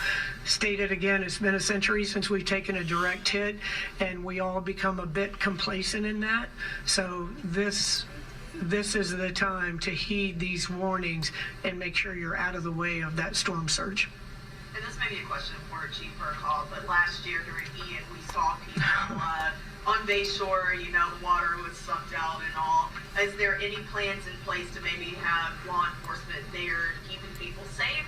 Or is it at your own risk, go out and, see what's happening? Right. We try to discourage everyone from going out there if the water is pulled from the bay. And there's a high likelihood that is going to happen again with this storm, is that the water will be pulled out before it comes back in with a great deal of force. So please, please, please don't go down on Bayshore if the water is pulled out to take photos.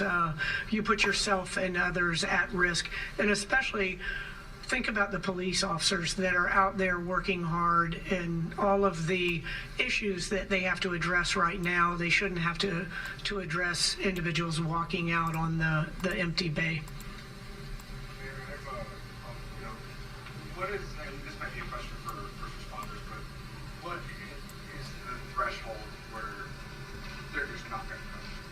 Yeah, it's still 45 miles an hour. 50. 50. 50 sustained winds, we won't go out. But also, again, none of our, we would ask that our residents don't factor that into any decisions that they make, because the officers are going to be busy with a number of different tasks, and they don't know how long it would take to get to someone. There's not like a full screen. I'm looking for like a, oh, here we go, I found it. Or even if they could. And we have all seen those news stories where individuals and families lost their lives because they waited too long and were killed by the surge, water surges.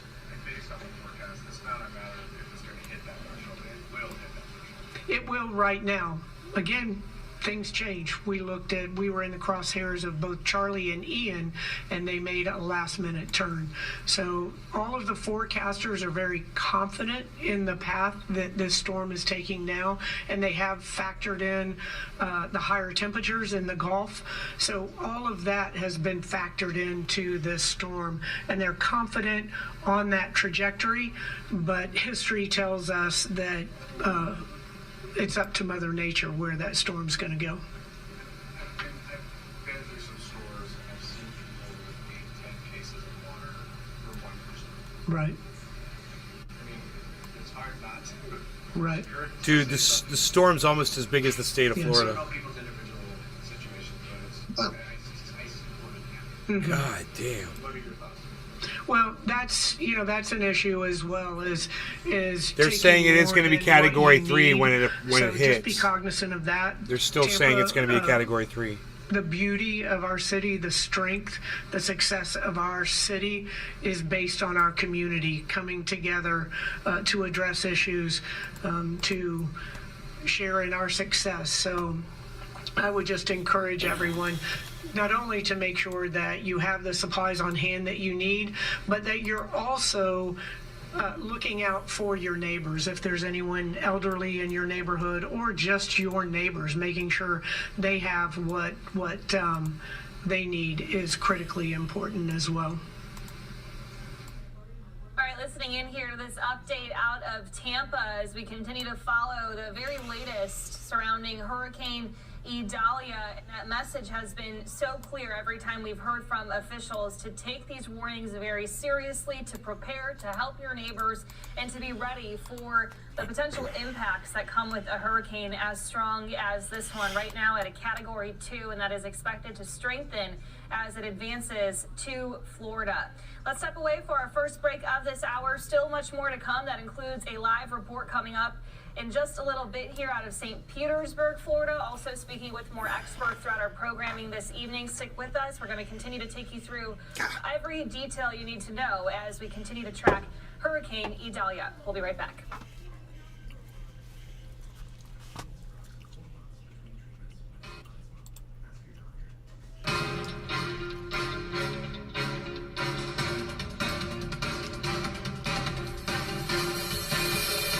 You're welcome.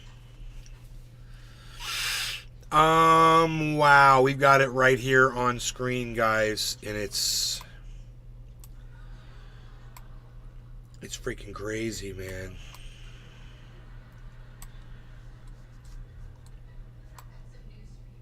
Look at all this activity. There's activity out here. And this one right here, and we got this one.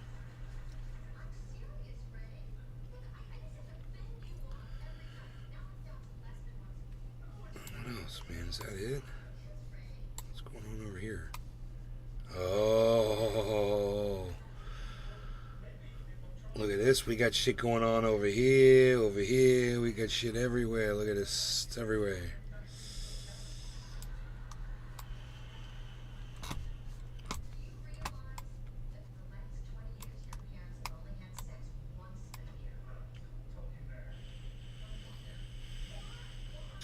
Man. Dude.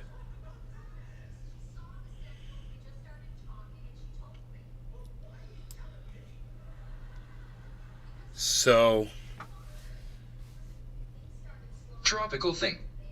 Emote 5395997 Nays Garden Alex Jones. Restream.io. From where I am. Congratulations. You've received 100 messages today with Restream chat.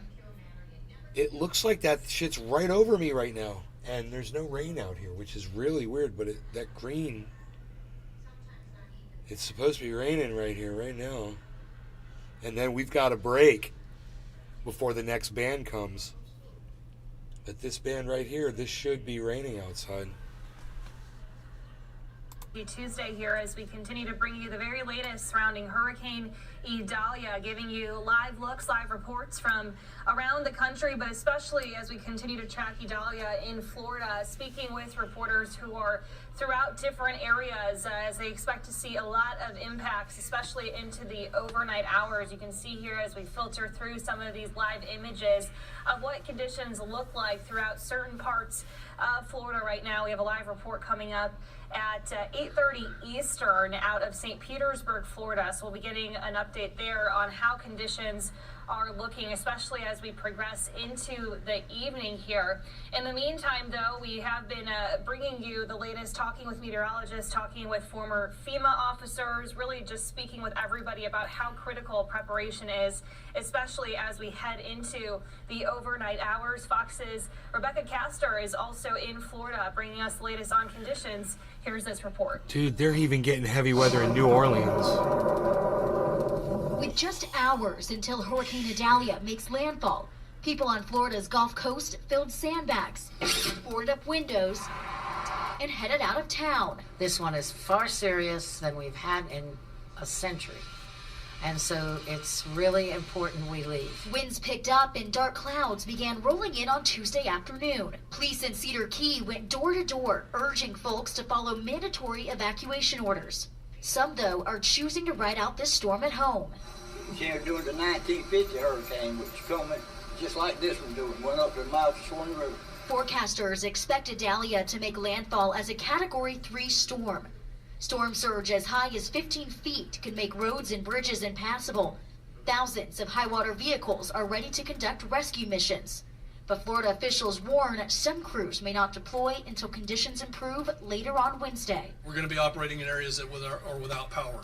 These are going to be very, very delicate tactical operations. As Idalia moves north, it's expected to drop several inches of rain on the Carolinas and Georgia. Officials there say it's a situation they prepare for all year. It's a perpetual state of readiness of making sure that we're able to be nimble and quick and that we're able to respond quickly, but more importantly, that our residents are prepared. Meanwhile, emergency officials say thousands of utility workers are on standby to help restore power. In Bel Air, Florida, Rebecca Castor, Fox News. All right, and you're taking a look here at a tweet that just came down from Florida Governor Ron DeSantis. It says here Idalia has strengthened to a Category 2 hurricane and is forecast to make landfall as a major hurricane. And again, here is that critical message that we continuously keep hearing. If you're under an evacuation order, now is the time to leave. You still have a couple of hours to pack up and get on the road before conditions deteriorate.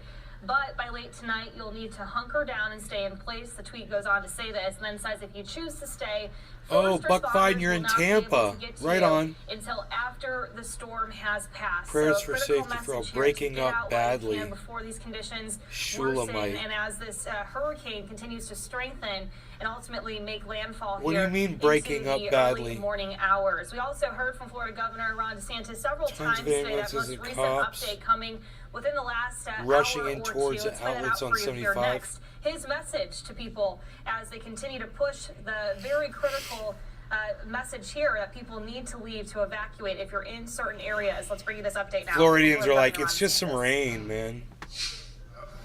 Hurricane Idalia is currently about 190 miles southwest of Tampa and almost 300 miles south of Tallahassee with winds of over 100 miles per hour.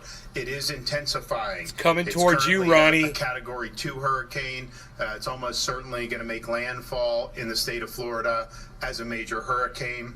The latest update by the National Hurricane Center made, and we had mentioned this in terms of what the models were showing, they put it at a westward shift. So the impact is going to be further north. and it is going to bring more direct impacts into counties like Leon, That tail Jefferson, band should whip and over Wakulla us. County if it continues on that. Now, these things can move over the next 24 hours, but it seems like most of these models are in agreement about the general area. So it's definitely going to hit the Big Bend. Everywhere in the Big Bend is going to get storm surge, is going to see major impact, whether the eye wall's hitting you or not. So please prepare for that. It is going to be a significant Tula Tetro. To that Theirs was a region of hurricane Florida. in Michigan recently. Now, if you are in an evacuation zone and you've been directed to evacuate, particularly if you're in a low-lying area or coastal area in that Big Bend region, now's the time to do it. You still have a little bit more time. If you wait much longer, by the time we get in further into tonight, the weather's going to start getting nastier and nastier, and we're looking at an impact of the eye wall arriving sometime tomorrow morning. So you really got to go now. Now's the time. If you don't, if you stay hunkered down tonight, it's going to be too nasty tomorrow morning to be able to do it. Now, if you do choose to stay in one of the evacuation zones, first responders will not be able to get you until after the storm has passed. That's right. They're not going to be able to get there till after the storm has passed. Got So 17,010 viewers right now on that live for your stream. family. And remember, you don't need to travel hundreds of miles away. You don't need to outrun the storm. Simply getting to higher ground in a shelter, with friend's house, hotels, any of that will work. A lot of times you can do that within your own county. Not bad for but you Fox certainly News, I are must thinking say. more about traveling tens of miles rather than needing to do hundreds of miles. The National Hurricane Center advisory includes that if this storm hits at high tide, storm surge could reach 10 to 15 feet in some areas of the Big Bend. That is life-threatening storm surge. That is storm surge that if you're there while that hits, it's going to be very difficult to survive that. So please take appropriate precautions. We do have counties, a total of 28 counties have now issued some form of evacuation orders, including more recently Alachua, Hamilton, Leon, Nassau, Putnam, and Sumter. Know your zone on that. Typically, these are going to be zones A. Some will be zone A and B. And if you're in an area, certainly the coastal areas, barrier islands, and then if you're in areas that are low-lying or near some of the rivers, you likely would be advised to be evacuating at this time. We are already seeing impacts. In Southwest Florida, we're seeing storm surge. I mean, the eye of this storm is probably 100 miles or more off the coast of Southwest Florida, and yet those outer bands are already showing significant impacts. So you're going to see impacts all up and down the west coast of Florida as the night goes on and as we get in to the wee hours of tomorrow morning. Man, this thing's coming really close to where I am, folks actually. For the evacuations, so the tolls have been suspended in Citrus, We're gonna, Hernando, Hillsborough, bro, Lake, we're Castro, getting Pinellas, hit. and Sumter County. That's Yeah, we're told. I think our power's going to go out. Continue until this event and is everything concluded. We've also worked with the Florida There's gonna be Restaurant trees and down. Lodging Association to make sure that all hotels What will are the allow you to winds bring of your a pets. Cat And only your 3? pets And behind. when You it gotta goes take them by with my them, house, we're take going to them be with you. Cat 3. And these hotels are going to be understanding of that. All the counties have at least one pet-friendly shelter. Right as when it well. hits the So coast, please right take as it's care of getting your on pets. land, Very it's going to be the important. worst They for need us you, right here. in this type of circumstance. Uber That's when it's going to be the has also announced that closest. They will be offering free round-trip rides to and from evacuation shelters with a value up to $35. You can use the At least code it's not Idalia dragging a lot of Relief moisture over to from be the East able Coast. to claim that. So we want to thank Uber for stepping up and helping. We have all 8 urban search and rescue teams with almost 600 personnel ready to deploy to help with search and rescue. Hot water in the Hopefully Gulf that's not shallow. necessary. Hopefully Bro. everyone heeded the warnings, and hopefully nobody ends up in harm's way when the storm hits. But we know that that's likely to be a necessity to have some rescues. There's so these folks zero are ready wind to here go. right They're now. located up and down the state, and they are going to go where they are needed, and we really appreciate having them. We also have additional search and rescue personnel that are going to be augmenting the USAR teams. We've been working with counties to make sure they have the resources they need. See if to my wind deploy. speeds have gone We've up. My received predicted 400 wind active speeds. missions that we are coordinating. We've either fulfilled or will have those fulfilled today. Yeah, 5 miles an and be hour. ready So to go, 50 up to when the 50 storm mile an hits hour tomorrow. gusts, We have 26 1.1 mile an hour million winds. gallons of fuel that's staged and ready to deploy. We don't know what the fuel situation is going to be like. Sometimes it can be bad, sometimes not as much. It's not calling for a This will lot be of able to rain fill here gaps if those until gaps Friday. exist. There are over 50 shelters throughout the state that are open. That's interesting. And every county that has any type of evacuation notice does then open at least one shelter for people to go to. Our Florida Highway Safety Motor Vehicle has 5 Florida licensing on wheel mobiles and 6 mini mobiles ready to deploy to impacted areas to help residents 5 replace p.m. important tomorrow documents such is when as we're supposed to get the driver's most license. amount of Hopefully rain. that's not going to be necessary, but if you end up in that situation, we want Less to have than folks that 24 are gonna hours be from able to right help now. you out with that. We've deployed almost 250 Starlink internet devices. We have another 500 plus staged and ready to go. Oh, so and that we'll we can likely use be Starlink putting in those Florida? into place, soon after the storm I didn't know that. passes by. Many school districts have announced school closures for today and for tomorrow. So please just check with your county. But if you're in the path of this storm, it's pretty good bet that the schools are not going to be open tomorrow. Deer We Slayer, also have cheers. 18 state colleges and 6 universities that are not having OW7 school Vage. tomorrow as It well. hits, tomorrow As the winds become afternoon. stronger today and into the night, Florida Department of Transportation will be coordinating with Between like FHP 5 and local midnight law or something enforcement tomorrow. to close bridges once wind speeds reach 40 miles an hour. When it or hits more. that So little just keep in mind with that, Bay with any area plans that you have, in the once elbow of wind gets to a Florida, like certain right there, point, those bridges are it's not going going to to kick be up safe a to traverse, whole bunch of and energy Florida right Highway there Patrol will work with before it local hits land. officials, It'll to be a make sure Category that 3. people are kept safe. We have been in contact That's the with many prediction. states that have offered their assistance, and we're grateful for their efforts. To see We've how already hot the have ocean gets it. National Guardsmen from both Tennessee and South Carolina.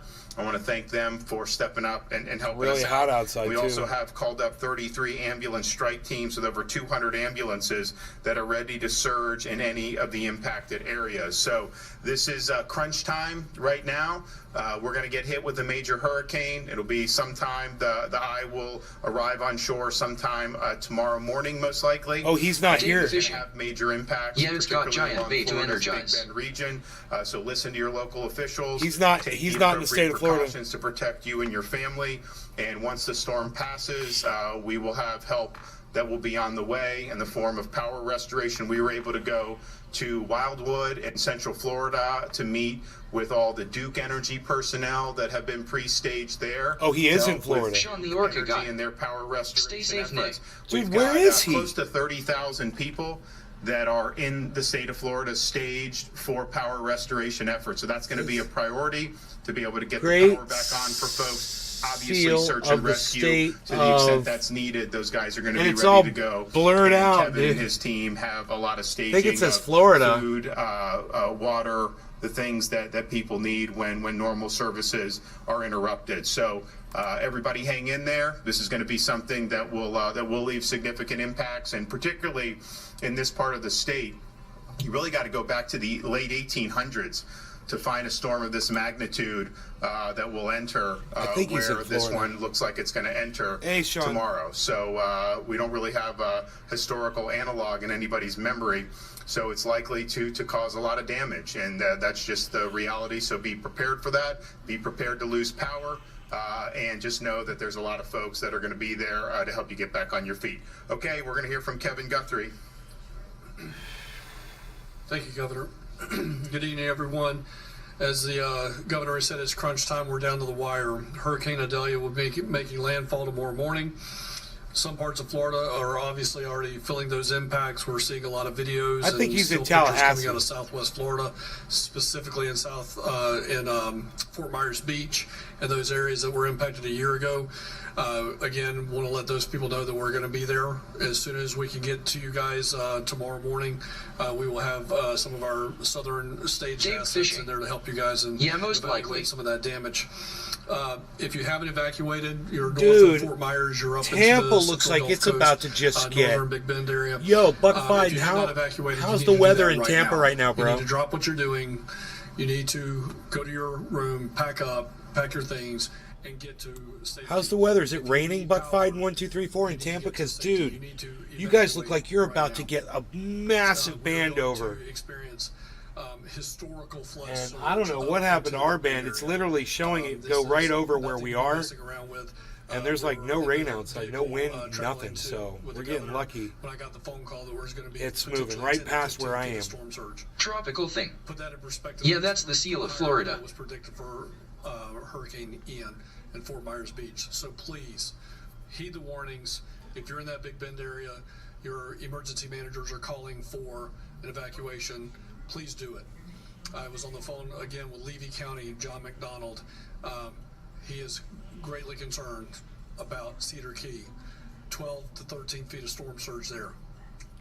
We've got to act. Dude, the whole coast looks like it's just going to get slammed with storm surge. Line, or also referred to as cell line. That's number is 1-800-342. Dave Fishing. The storm's going right by Tallahassee. It's going for fucking DeSantis, bro. It's an anti-fascism storm. How to prepare before, during, and after a hurricane. Road closures, alternate routes, available open shelters, shelters designed for medically dependent individuals, and reentry information once it is safe to return.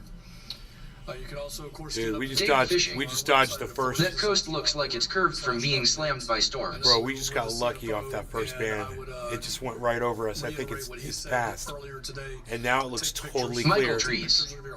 Where are you from? I'm right from here, man. I was born right down the street. Lived here almost all my life. It looks like Michael Trees. FL. Yeah, Orlando, Florida. Just the exterior portion of your home, and then please. It looks like we're gonna get lucky here. The storm. Make sure that you for a while, for a few hours. Cash transactions, you don't sign anything. If you've got any type of issues, my yard still looks nice and clear out there. You know. CFO's office at 1-877-MY. No wind. CFO, and he will certainly help you out through all of that. So please heed warnings. Do smart things. Please evacuate right now if you need to do so. And again, Governor, as always, thank you for your leadership on this. Michael Trees. Okay, stay. We've got a generator on the house. Michael Trees. Be safe. Thank you, Michael. That system is set to become a Category 3 hurricane. Right now it's a Category 2 with powerful winds and dangerous storm surges in parts of the Gulf. You heard officials there talking about the concerns of flooding and the message to people to be prepared and to know that this is very serious. You want to go out live now to Fox's Madison Star. Man, it's when you look at their radar, it just doesn't seem like much. You're like, yeah, it looks like a big storm. It doesn't seem that bad. Hey Lexi, well, when it comes to the wind, it's really slowly intensifying. Rainfall on and off, but we know, of course, really in the next hour or so, things are going to start to really ramp up. People here just anxiously awaiting landfall, trying to figure out what they're going to do if the damage is as bad as expected. And of course, as of yesterday, there's been several counties ordered to evacuate. And according to the National Weather Service, there's over 5 million people under a hurricane warning. So some really scary stuff for the state of Florida. And Lexi, you mentioned Michael Trees. That passing by its looks. The biggest concern with all of this. A storm surge of up to 12 to 15 feet is possible in some of the Big Bend region. Another thing that's not working in Florida's favor are the ocean temps.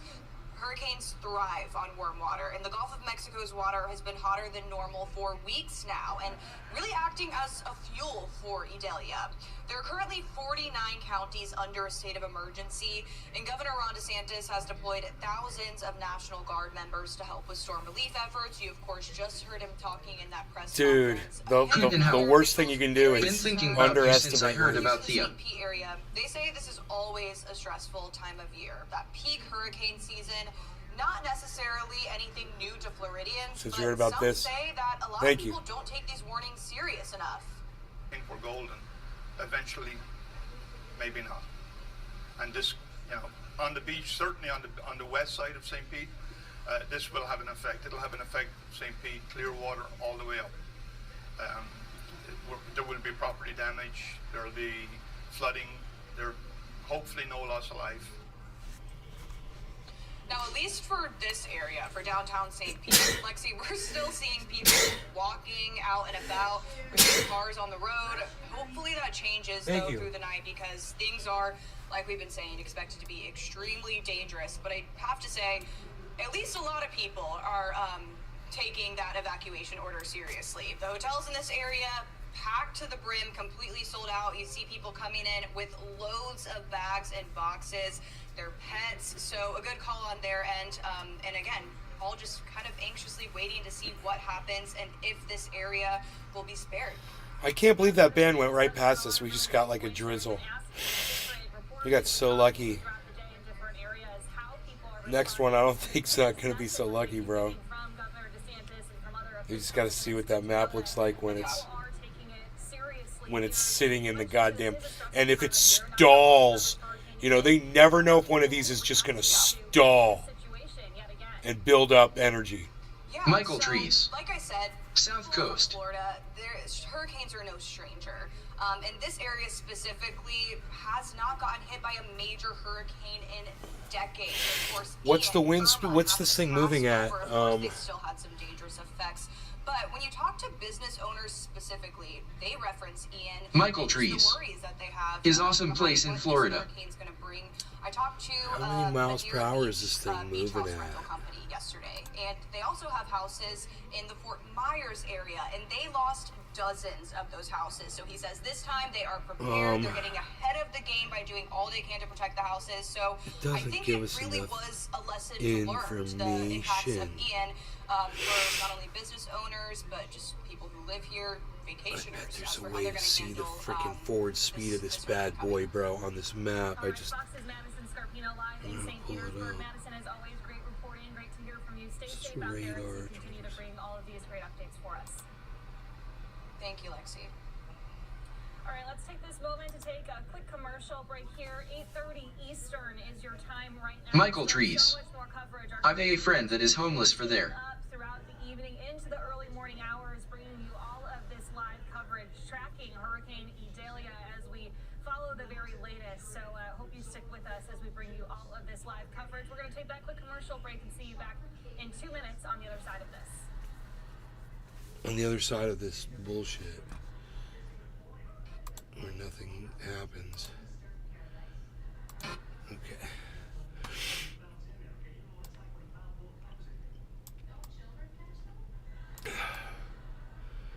So look at what's going to be coming over from the other side of Florida. As this thing moves over, Michael Trees. It's going to be drawing moisture. He lives now in Rhode Island. From the other ocean. From the other side, I should say the other coast.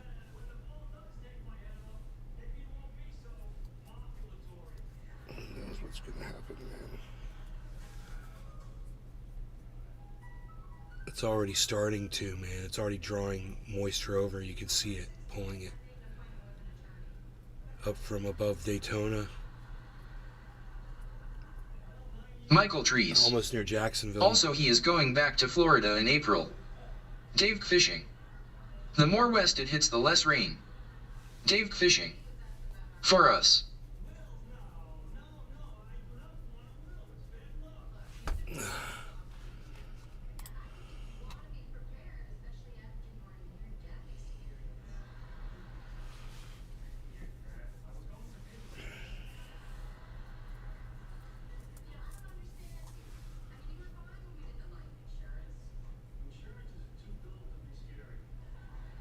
Nobody's saying anything on Rumble. It's kind of weird. 30 people, supposedly. Not a thing to say. You guys are just watching the coverage, the hurricane coverage.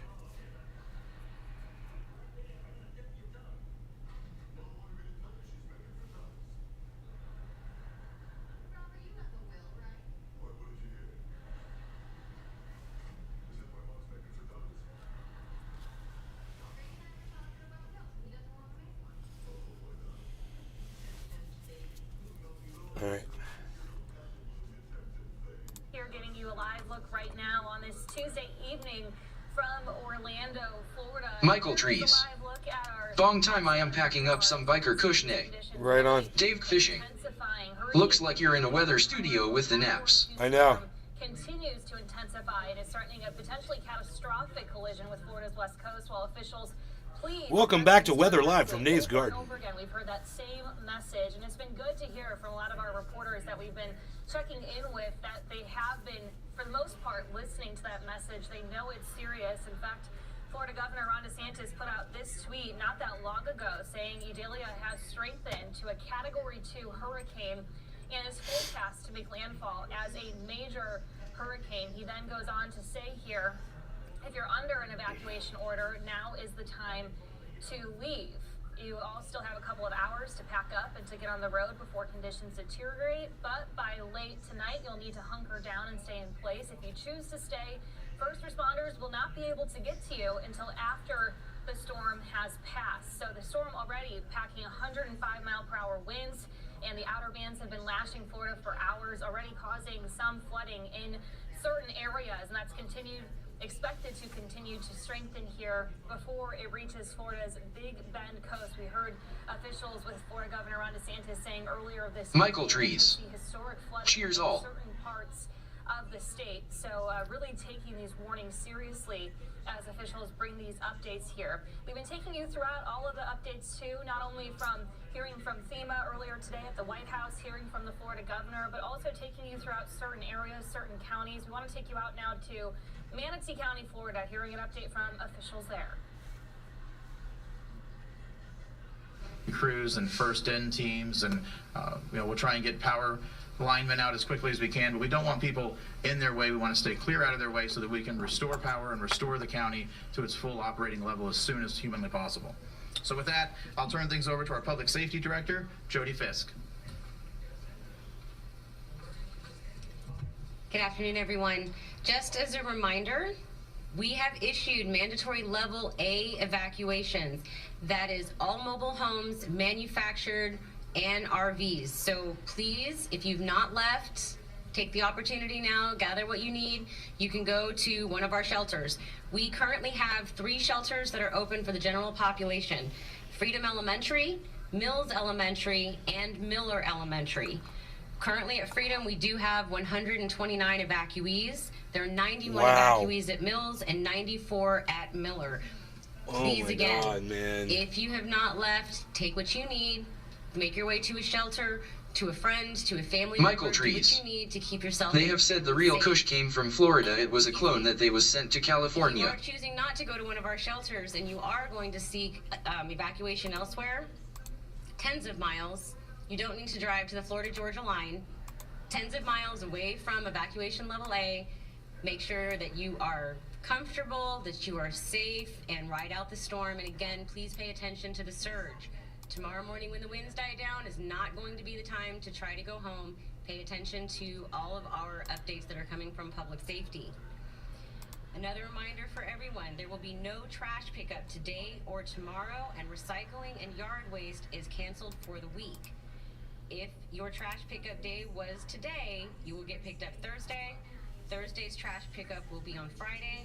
Friday's trash pickup will be on Saturday. You can also go to our website to check for all of those updates. With that, I'm going to turn it over to Deputy Director and Emergency Management Chief Steve Lichauer. Oh, man. Good afternoon, Steve Lichauer, Deputy Director of Public Safety. I want to bring to light some of the important actions that we've been doing. We have put in place today our 7 first-in teams strategically placed throughout the county. What these teams are is public works. I just got this horrendous hive in the middle of my hand. I put some, it wouldn't stop itching, man. It felt like something was sticking through my skin. I took some triage oil, rubbed it in. I'm like, it's so much better. She works like a miracle. And our transportation team helped evacuate 116 patients from a downtown assisted living facility. Bro, it's showing more moisture over my area again. That's weird on this map. Please don't wait until the last minute. Now is the time to evacuate. There's no room. As Director Fisk said. Oh, there's wind, tens though. of miles, not hundreds of miles, but now is the time to do this. We do not know yet exactly. Finally got the first wind coming through. We know we're going to get surge. My banana trees are going to get raped. We're worried about flooding. The thing with the flooding is the majority I should just cut all the leaves off them right surge now. and flood comes after the eye of the storm has gone by. So there'll be a delay of those flooded roads, as it's been mentioned by the chair and the director. If you cannot see the roadway, do not drive through the roadway. We've already been in communication with all the cities, the island communities, about the roads being flooded, what our actions will be. If a road is flooded, it's closed. We're concerned about the surge of 4 to 7 feet, when that will come upon, and we will see winds of over 35 miles an hour or more. If you feel safe with that kind of surge and you're going to stay in place, then you're going to have to stay in place, because once the winds reach 35 miles an hour or more, or roads are flooded, there's no way of emergency responders to get to you. What part of Florida you live in? I'm just north of Orlando. Evacuate now. If in doubt, move now. You have a very short window of opportunity. When it gets dark, you'd not be able to see the roadways. We don't know what the winds are going to do. So please, if you are going to evacuate, do it now before it gets dark. For more information, as has been mentioned, you can go to our website, mymanatee.org, or you can sign up at that website for Alert Manatee. Thank you.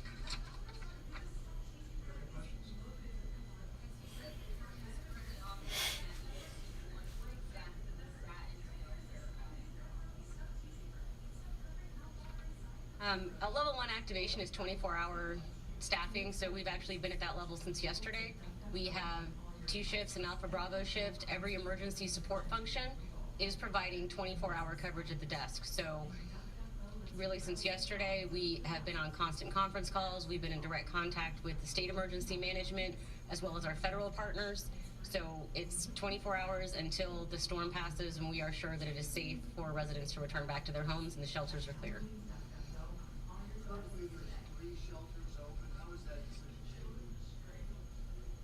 Based on the number of population in the affected areas and what the shelters can hold.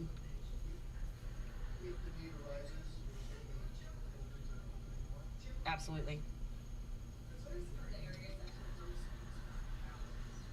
The coastal areas are definitely going to see the bigger impact. The storm has a very, very large wind field, so we expect to see wind impacts throughout the entire county.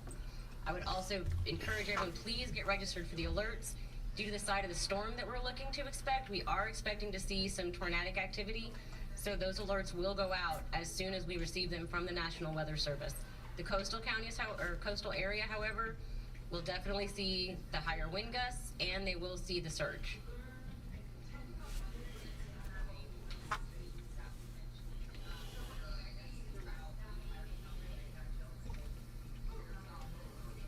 The first in teams, excuse me. Once the storm passes, the wind dies down, and it's light out, those teams are responsible to go in and make sure that the roads are clear. So if there are down power lines, if there are trees in the way, any kind of debris, they actually make it passable for first responders. And with the power companies there, we're also able to clear any down power lines and make sure those lines are not active.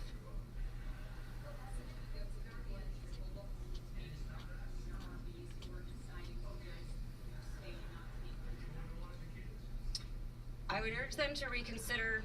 If they are choosing to stay, I would highly recommend making sure all of your mobile devices are fully charged. Make sure that you have a cell signal. Call 911 if you find yourself in need. If you decide that you've made a mistake and you didn't evacuate, please do not hesitate to call 911. We will mark your address and make sure that we have noted where you are, so we can that come when it is safe for zip responders up your to come body out, and we can take go it to to the that morgue. location and make sure that you are okay. Great. Thank you.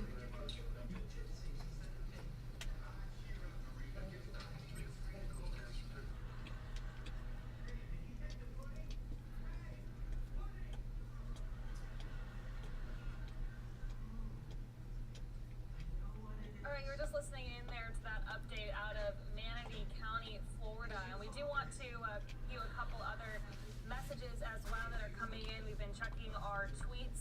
have been pouring in as we track the latest with Idalia. And let's start with this one here from the National Weather Service, Tampa Bay. It says a tornado watch has been issued for parts of Florida until 6 a.m. Eastern time. You can see that these tornado areas of Florida are highlighted here as being under a tornado watch. And if you pull it up closer, you can take a better shit, look that's here us, at the man. areas that are highlighted and that are under Tornado this watch right here, now, bro. Manatee County, where we just brought you that update, Damn. that's just south of Tampa. So everywhere here that is highlighted is where we're getting this information. We also have this tweet as well from our team at Fox 13 saying, I spy an eye. Idalia continues to intensify. Again, right now, Category 2. It is going to continue to strengthen into a Category 3 is the projection. We also have this tweet from I think meteorologist Matthew Capucci, who we spoke we with. might find some better coverage. Let me see what we got here. We're going to try this one more time, folks. Reporting on the speed. One more time. Please, for the love of goodness, tell me that we are live and we are not in 360. You good? We're good now. Okay. Everybody give a round of applause to me for finally figuring out how to hit the go live button on YouTube. 1.5 million subscribers, been doing this for years, just now figured it out. Live. That's not live. Hey, that's us. 1.5 million subscribers, been doing this for years. I just clicked now on our video. I clicked on it. That was fucking funny, dude. Oh my god. Okay, that was Fox News. Let's go with this one. Live tracking. I want to get some speed on this bad boy. And just all the information. I want the information. Who's got the good live? Who's got that good news? Oh, commercial break. We can go back. We can go back a little bit. Disgusting, but I think it's going to be tomorrow at that second high tide, the one that's a 3.0. Oh, here we go. You've heard a lot about it. 16 miles an hour. Here we go. This one tells you all that It's going to give stuff. us more of our significant concerns for surge. 105 mile an hour There's winds. the updated track. I throw this out here because some of the models were doing that. I mean, look at this big old bend at the end. No one's really talking much about it with good reason, but the GFS actually took this and did a complete loop. Has a much weaker system, but did a complete loop and brought it right back into the Gulf again. Oh shit! I literally thought of that. I was like, what if that thing just does a big 360, man? I totally thought of that. About its closest approach That is to so funny. the Bay Area. It just comes back. And then as a Category 3 hurricane, 12 hours later at 2 p.m., it's already going to be in Georgia.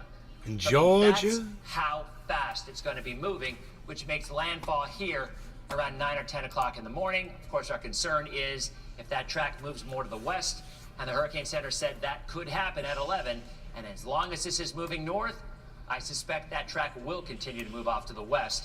And so that's something that we really, really need to keep a close eye on. So look how small the hurricane force winds are. See that?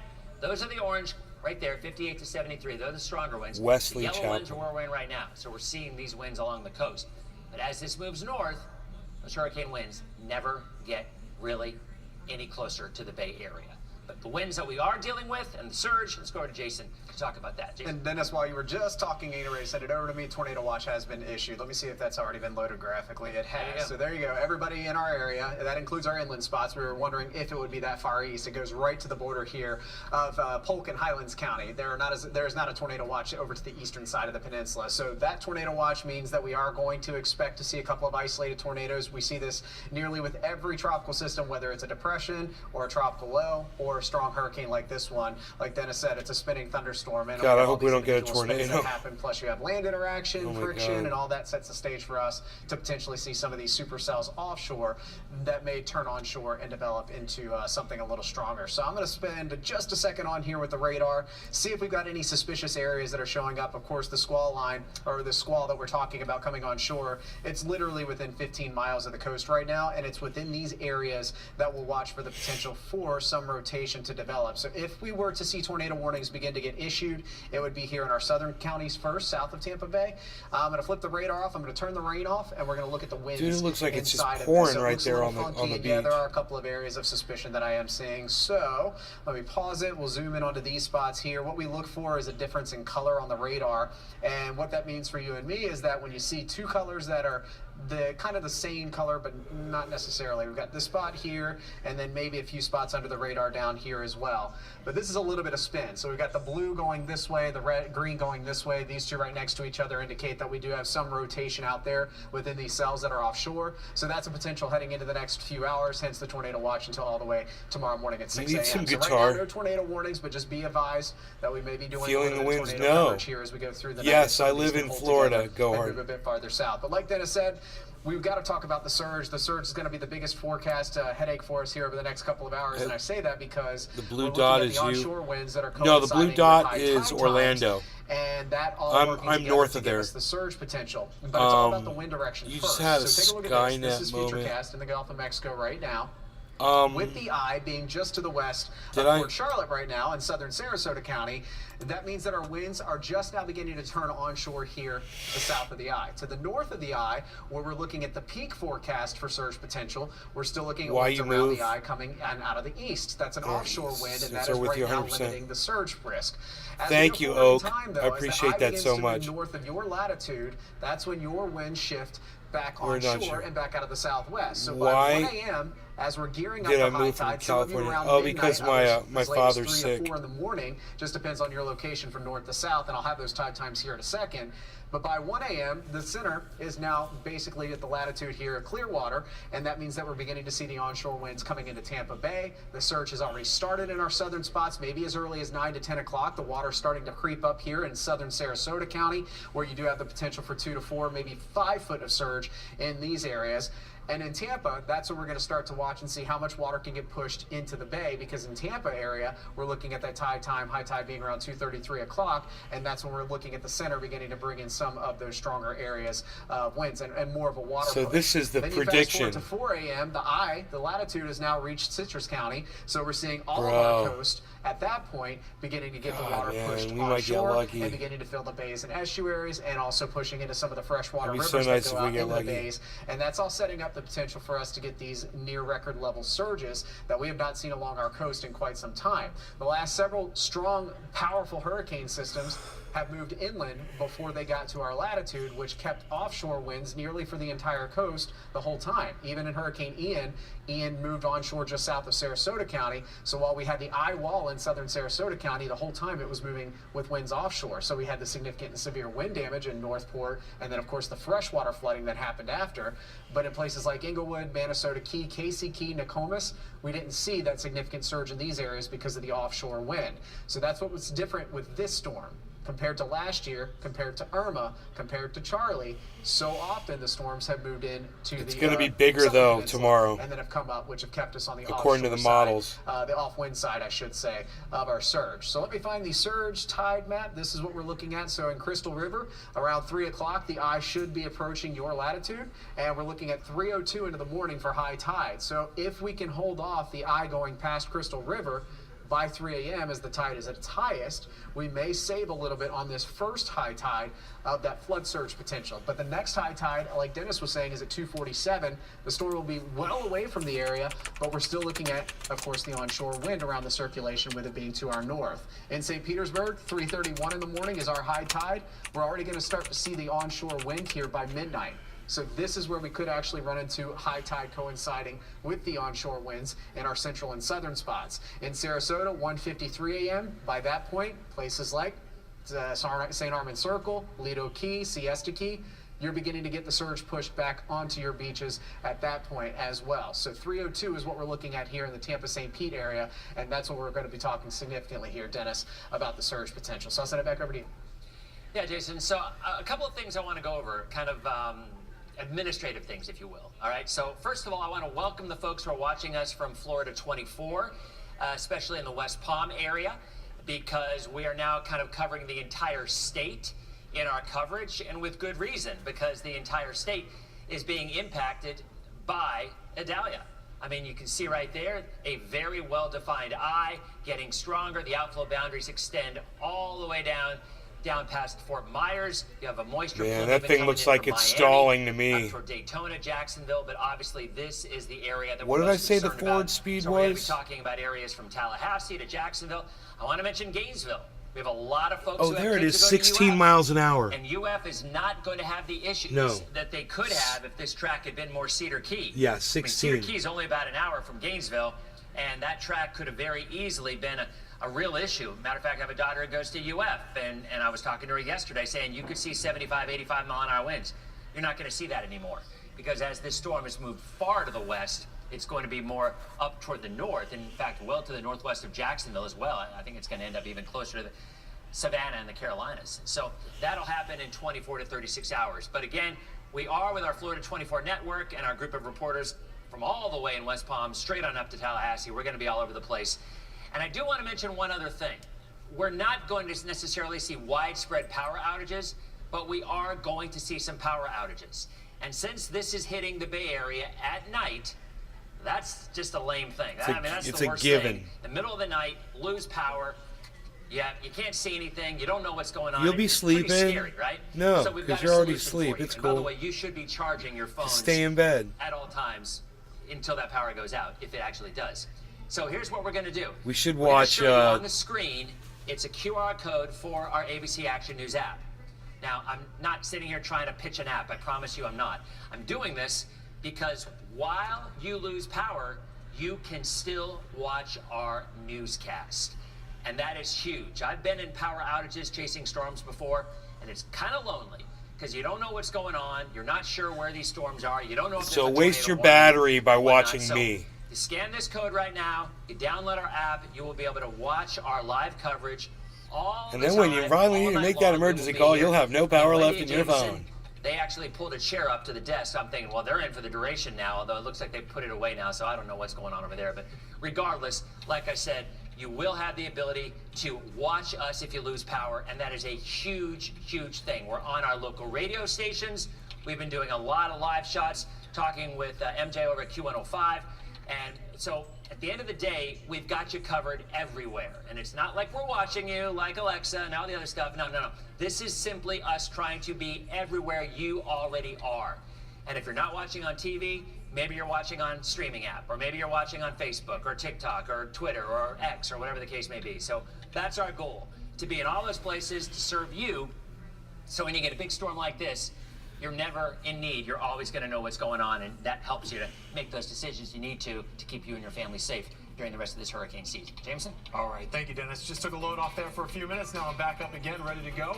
Another reminder, as some of you start losing power, as Dennis mentioned, we've also partnered with our 6 local radio stations.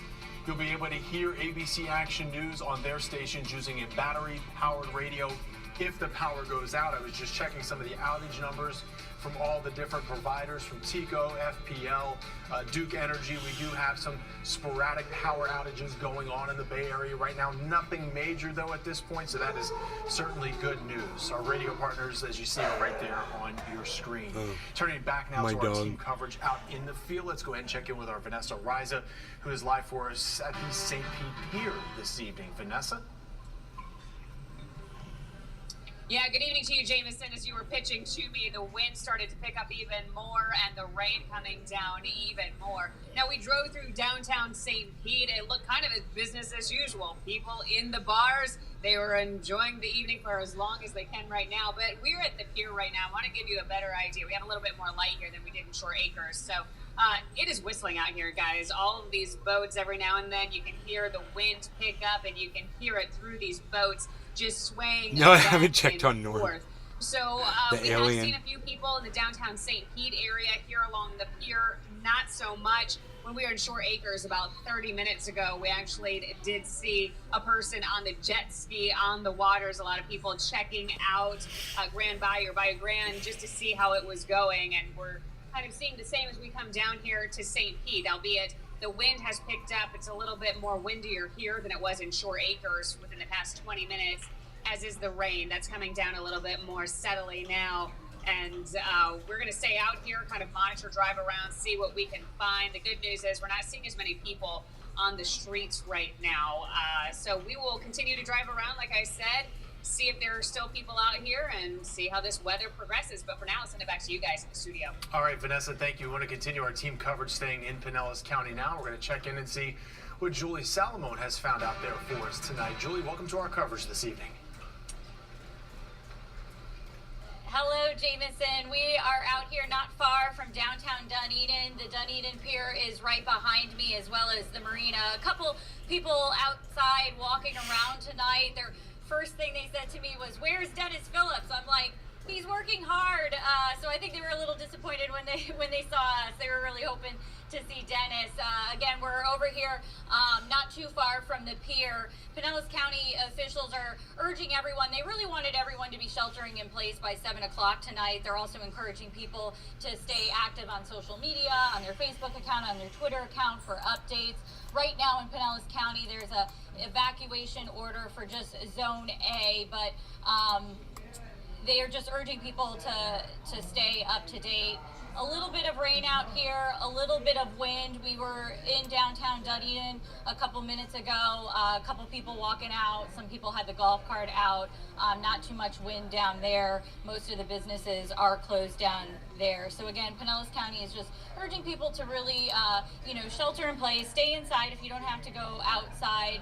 There is an evacuation order for people living in Zone A. They're also encouraging people that power outages are likely. So if the power does go out, do not call 911. Instead, call your power company and report it, like Duke Energy. So that is the latest live out here in Dunedin. A little bit of rain, a little bit of wind. We'll send it back to you. All right, Julie, thank you. Now from Pinellas to Hillsborough, let's check in with Adam Walzer. He's been out at the Riverwalk throughout the day for us and joins us live now in downtown Tampa. Adam?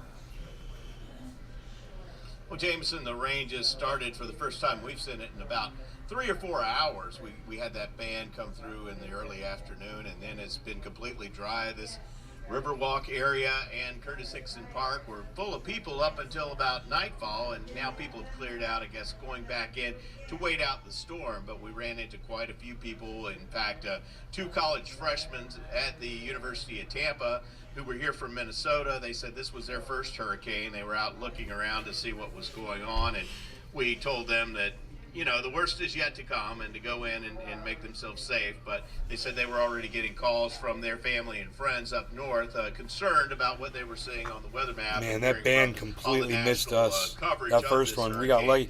I mean, it rained a little bit, but... The big concern here is that storm surge, which could pump a lot of water from Tampa Bay up the Hillsborough River and in here into Curtis Hickson Park. In fact, a lot of the Riverwalk went underneath water. Just a couple of years ago when we had Tropical Storm Ada, and this could easily do that if these predictions hold true, depending on the timing and depending on the tide at the time. So obviously it's a hurry up and wait, and hopefully things will not be as bad as originally forecast. But lots of people here are already taking precaution in the low-lying areas around Hillsborough County.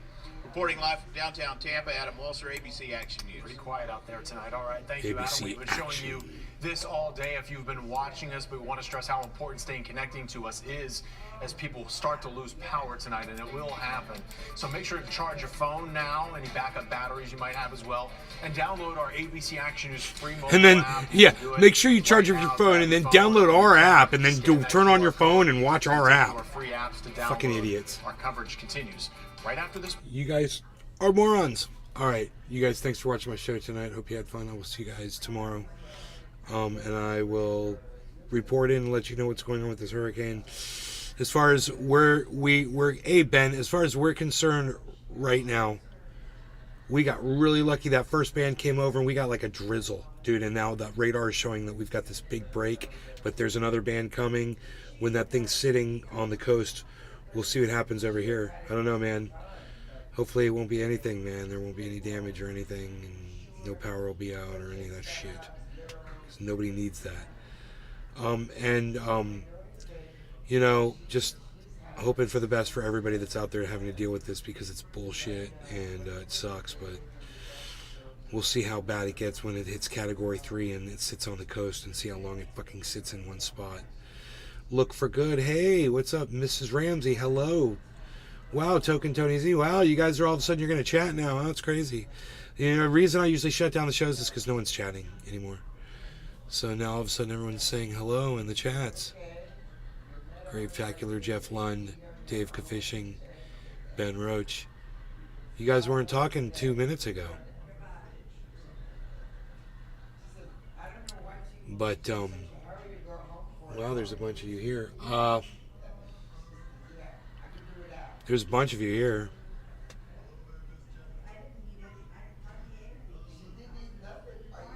Hashtag keep it open. You tried to type it. That's funny. Alright, you guys. You just got here? Yeah.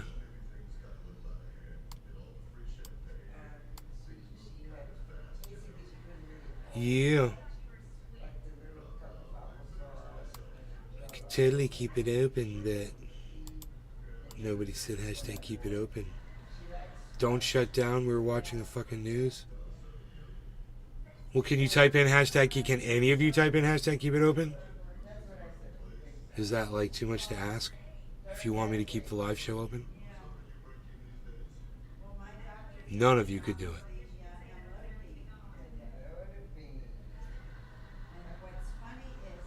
Can you play it from the news if you're going to leave by like listening through your channel?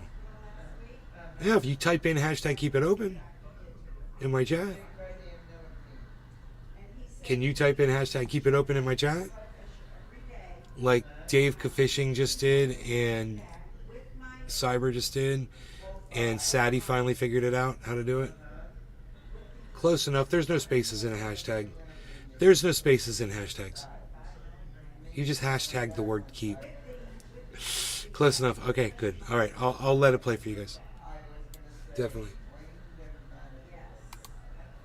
Significantly. Now, with the storm surge, that water will go back out. It's not like New Orleans, where they're below sea level, and when water comes in, it has to be pumped out.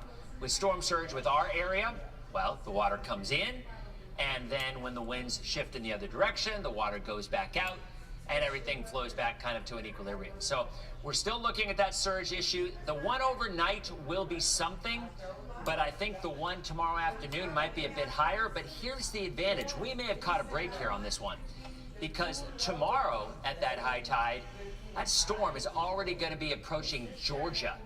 And yes, it is large and it has some deep reach, but as it pulls away, it's going to have less of a push of water into our area. So the high tide at 3 a.m. tonight is the one where I think we'll be most concerned, I guess, in terms of the hurricane itself pushing water in. But at least on that one, we're 1.3 feet lower right off the bat than we will be tomorrow at 3 o'clock.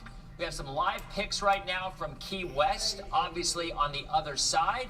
You'd think, well, that's a long way from the center, but they are still obviously getting some surf. I recognize that point, Jason. Isn't that the most southern spot in the continental U.S. with the little thing right there?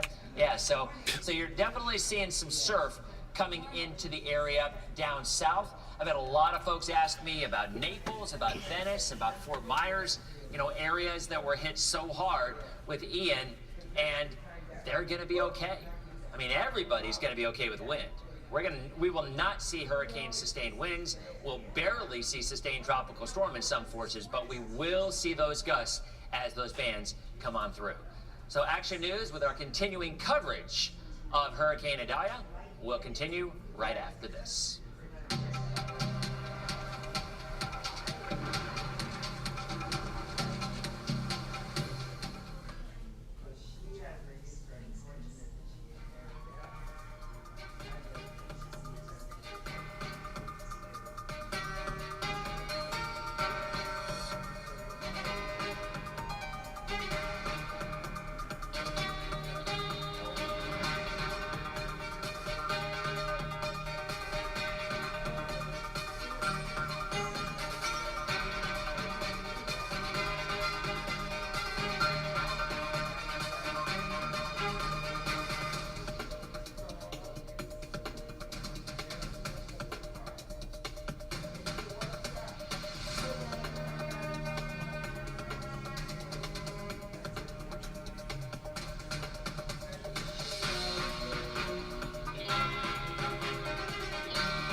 Welcome back to our continuous coverage tracking Hurricane Idalia. I'm Wendy Ryan. Hernando County is an area we continue to look at as the hours tick on.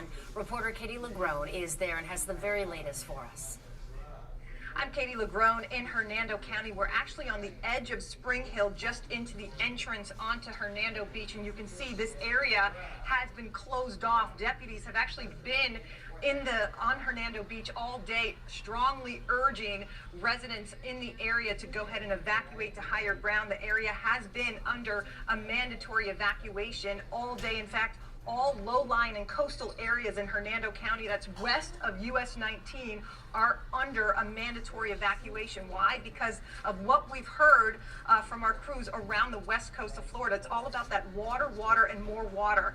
Emergency officials are not expecting storm surge in this area. They say it will happen anywhere from 6 to 9 feet over the course of the next 18 hours. So that is why they are telling people to go ahead and seek higher ground. In fact, our hotel is on the east side of US 19 in Spring Hill.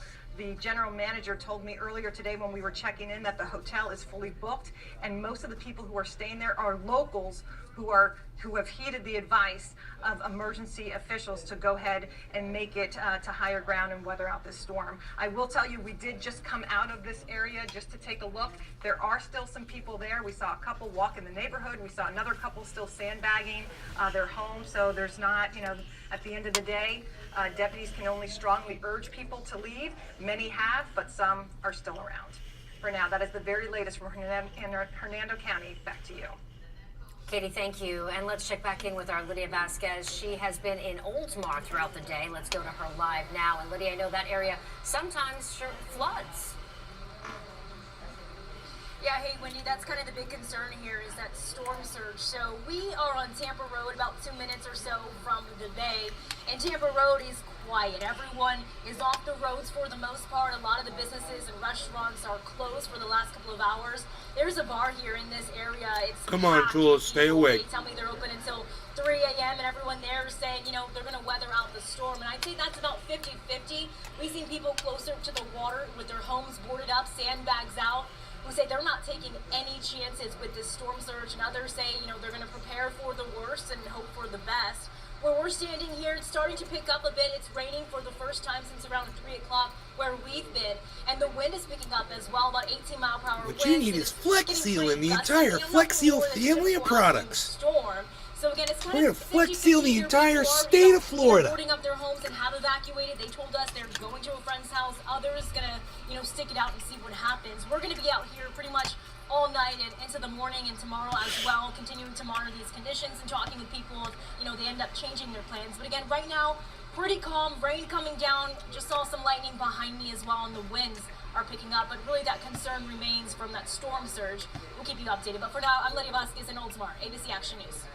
All right, Lydia, stay safe out there. We want to check this out. This is brand new video. We just got into the newsroom of flooding in Fort Myers. Of course, you remember that area got hit very hard with Hurricane Ian last year. And now we're seeing more flooding with this storm. Of course, as those outer bands continue to move through, we may see even more damage. But again, this is in Fort Myers, where already they are seeing flooding after the devastation they saw with Hurricane Ian last year. We now want to move to Pasco County, another area bracing for the storm. Our Eric Waxler is in Port Richey and joins us live with the very latest out there. Eric? Yeah, things very quiet on the west side of Pasco County along US 19, as they should be right now with the mandatory evacuation in place. I saw very few cars, very few people out right now, and it is very calm right now. We are at Nick's Park in Port Richey. This is a popular boat launch spot. Lots of waterside restaurants are over here too. The Cody River comes out this way and you can head out straight to the Gulf, but again, very calm right now, although it does look like the water is starting to creep in. And again, everyone on this side of US 19 is under a mandatory evacuation. That's part of Zone A. There is a voluntary evacuation for Zones B and C. Now, I stopped by Pasco County's Emergency Operations Center earlier, where they are monitoring the storm very closely. They've done this many times before over recent years. They are expecting a storm surge in Pasco tonight around midnight at high tide, anywhere from 6 to 9 feet, and then an even higher storm surge tomorrow afternoon. So many people not only live near the water in Pasco along the coast, but along the Cody and Anclote rivers as well. So storm surge this time around, we're still worried about the Anclote, the Elfers area, but we're running the modeling. We're going to see a lot of water in homes along the coast. We do have a couple of neighborhoods that are very prone to freshwater flooding. We're monitoring those. We've got pumps in place already for those areas. They've pumped down a lot of areas. Some of the storm gates have been opened to let the water shed out. But right now, we're just in a waiting game to see what happens. Yeah, and that's Andrew Fossa, Pasco County's Emergency Management Director. I asked him if, with the storm being so far off of the coast, if he was feeling any kind of sense of relief. He said no, not with that storm surge possibility coming. He said also after the storm passes, there's the threat of flooding on the Anclote River because so many other areas, so many other counties, the water actually makes its way into the Anclote, so the water levels there could rise even a day or so after the storm passes. Here in Pasco County Fire Rescue and the Sheriff's Office, they all have extra personnel on staff along with 911, and 6 shelters are open. But right now, very calm. We are expecting the rain to really start here in the next hour or so. Live in Pasco County, I'm Eric Waxler, ABC Action News. All right, Eric, thank you. We'll check back with you.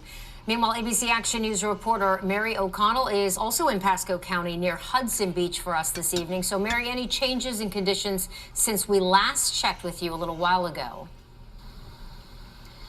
Well, the wind has certainly picked up since we last spoke to you about an hour ago. It's still no rain here, and that's kind of been the scene for the several hours we've been here since earlier this afternoon. We had a little bit of light rain earlier today, but just the wind's picking up a little bit. I can tell you that people have cleared out and gone home, so that's good that people are hunkering down in their homes. They told us earlier today that they were kind of taking those final few moments to kind of embrace everything and the scene and then get back to their homes. Where they had their supplies, their water, their gear, and everything. People had boarded up their windows. We also saw people pull their boats out of the water. But a lot of people just kind of taking in the area here. Pasco County officials did say that anyone that lives in Zone A, they should be leaving, and they had been asking people to really heed that warning and know your evacuation zone because of the threat of storm surge here in the area along the Pasco County coastline. They'd also said that folks who were living in zones B and C should really heed that warning as well. They're asking people, as they expect those conditions to deteriorate throughout the evening, to really stay off the roads. Of course, when winds get too high, emergency vehicles can't be on the roads either. But right now, we're just kind of monitoring these conditions. It's windy out here, but no rain yet, but we'll be out here for the remainder of the evening. Wouldn't it be helpful to explain the thank you. zones? Yeah, those outer bands are continuing to come in. You guys are Moving our worthless. coverage back to Tampa, our Adam Walser joins us live on the Riverwalk. That's in downtown Tampa. And Adam, I know you've moved around the city all day long in different parts of South Tampa and beyond. Any changes now as we go further into the evening? Well, you can see I'm blowing around a little bit more than I was in the last hour, Wendy, because the wind really has picked up. We're starting to see some raindrops, and downtown Tampa has turned into a ghost town. Throughout most of the afternoon, we were seeing people out there in their baby carriages and their strollers and on bicycles, walking, jogging, just enjoying the time before the storm. Maybe they got off of work a little bit early because of the impending storm. But right now, after nightfall, everyone's kind of cleared out, and you're looking right here at the Riverwalk. And anyone who spends any time here in downtown Tampa can tell you this is about the quietest you're ever going to see this, because, of course, people going back and forth to downtown conventions, staying at the Riverwalk Hotel, which is since shut down earlier tonight. Of course, some of the restaurants and other entertainment venues here in downtown Tampa. Right now, it looks like people are heeding the warning, getting inside and hunkering down for the night as this rain is starting to pick up. And of course, the big concern here is in the hours to come in nightfall, when we start to see some of that, some of the water pushing in that could push up through Hillsborough Bay. And this is the Hillsborough River up in this area. And of course, with 6 to 8 feet possible, or excuse me, 4 to 6 feet possible, that could put a lot of this area right here underwater within the next several hours. Reporting live from downtown Tampa, Adam Walser, ABC Action News. Adam, thank you. And finally tonight, Chad Mills has been following Hurricane Idalia. And Chad, I know you're in Johns Pass. Have conditions dissipated out there? Any storm surge yet? How's it look? So since we last talked a few minutes ago, it is starting to pick up a little bit. The wind is good and steady now, maybe gust of 30, but look at the 35 winds miles an behind hour. them. And you can see kind of some of the surge. It's a bit exaggerated, because the Gulf emptying into Johns Pass right here, a lot of water entering this pass. But you see the water kind of nailing these rocks that line the side of the pass, kind of shooting up some of this water up into the parking area. There's actually a seawall to the right of where you're looking that leads out to the Gulf that a lot of people use to walk down to the beach. Just walked down there a few minutes ago. It's off in the distance there in the darkness, but definitely waves hitting that seawall, going over that seawall. It's weird that they're so far down south. I would say within about 30 minutes it won't be safe at all to even walk out there. You see these waves really starting to intensify as they hit the rocks right here in Johns Pass. As we mentioned, the worry here is storm surge, not necessarily wind or wind damage, anything like that. They're worried about the surge coming in as high tide comes in, which Dennis told us a little while ago is around 3 to 3:30 right here in Johns Pass, where we were earlier in Indian Rocks Beach. It's more around 1 a.m. or so, but in those overnight hours, that's when there is a high tide. They're worried that as the storm surge worsens in that period, the high tide will only exacerbate some of the flooding they could see. Obviously, when you're talking about water, it's a very difficult subject to predict. May not flood everywhere, but it's probably a safe bet to say that we will see some flooding in some areas. A lot of businesses that we drove past up and down Gulf Boulevard did what they can. Some of them chose to board up their windows, but more of them opted for sandbags, stacking them intricately in front of their entrances. Obviously, it's not a cure-all for extreme storm surge, but they hope that if they're in a situation where the surge is bad on the Gulf side and it creeps across Gulf Boulevard, that those sandbags will help in that scenario. A lot of people did evacuate, but we've talked to dozens who chose to stay put. A lot of the people you've seen here, not from this general area. We talked to some from Pinellas Park, some from St. Pete. They traveled here to sightsee, which is something that Pinellas County does not want people to do. Yes, we may not be facing the full brunt of Idalia, but emergency responders still stretched pretty thin dealing with the hurricane. Nevertheless, they don't want any other accidents or calls that they have to respond to in the middle of perhaps storm surge combined with that high tide. We'll keep monitoring things here in John Pass as they do intensify a little bit. As we mentioned a few minutes ago, we did see some lightning in these outer bands. It's almost just remarkable to look at. We saw one bolt in kind of slow motion just trace across the sky, something that I haven't seen in a hurricane before. A lot of the people here watching as the hurricane comes in, amazed by it as well. Again, we'll send things back to you in the studio. All right. Chad, thank you, and stay safe out there between the storm surge and the lightning. That can be very dangerous. And we want you to stay informed regardless of the situation you're in. We've partnered with 6 different local radio stations. You'll be able to hear ABC Action News on their stations using a battery-powered radio if the power goes out where you live. Our radio partners are right there on your screen, and our coverage continues right after a short... You guys, if these numbers are accurate, there's over 50 people watching right now. Nice. Wait, yeah, right? Are you playing a video game, Cyber? Yeah. Yeah. You're playing Remnant? No, I'm playing Quake 2 right now, but I'm about to start. I really don't feel so fucking smart right now. Oh, okay. God damn, dude. I've just finally been getting over this illness I've been suffering. I was wondering if other people were ill too, or if it was just me. Anybody sick out there? No, I feel weird in my stomach all day, man. Stomach, yeah. Anybody have a weird virus or flu that you can just share with in the chat real quick? Because my girlfriend's been sick for a long time. All right, I'm going to bed. Good night, honey. Night, Mom. Love you. I love you too. I've been sick for a long time, and it took me the longest time to get over this thing, and I'm finally starting to feel better. I'm just wondering if other people are feeling that too. Been lethargic and weird stomach a few days, right, Tula? Weird, right? You know what? I had the weirdest feeling. I was like, the microplastics are finally starting to get to all of us at the same time. All the garbage we've been ingesting, it's finally catching up to all of us. Sarasota's not going to get Reggie either. It was wild. He loved to drive.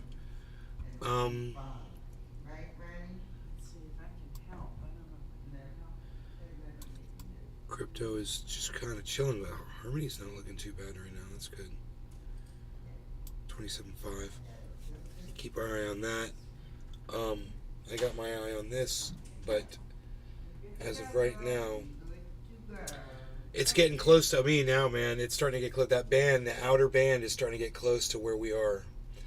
The thing is it shows as green on there, but it showed as green, and it should have been raining over my house. And we did get rain earlier. It was that first band, but it wasn't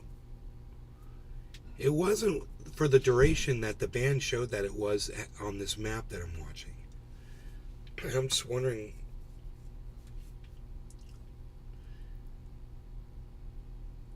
Maybe the green is not rain. Maybe the green is clouds.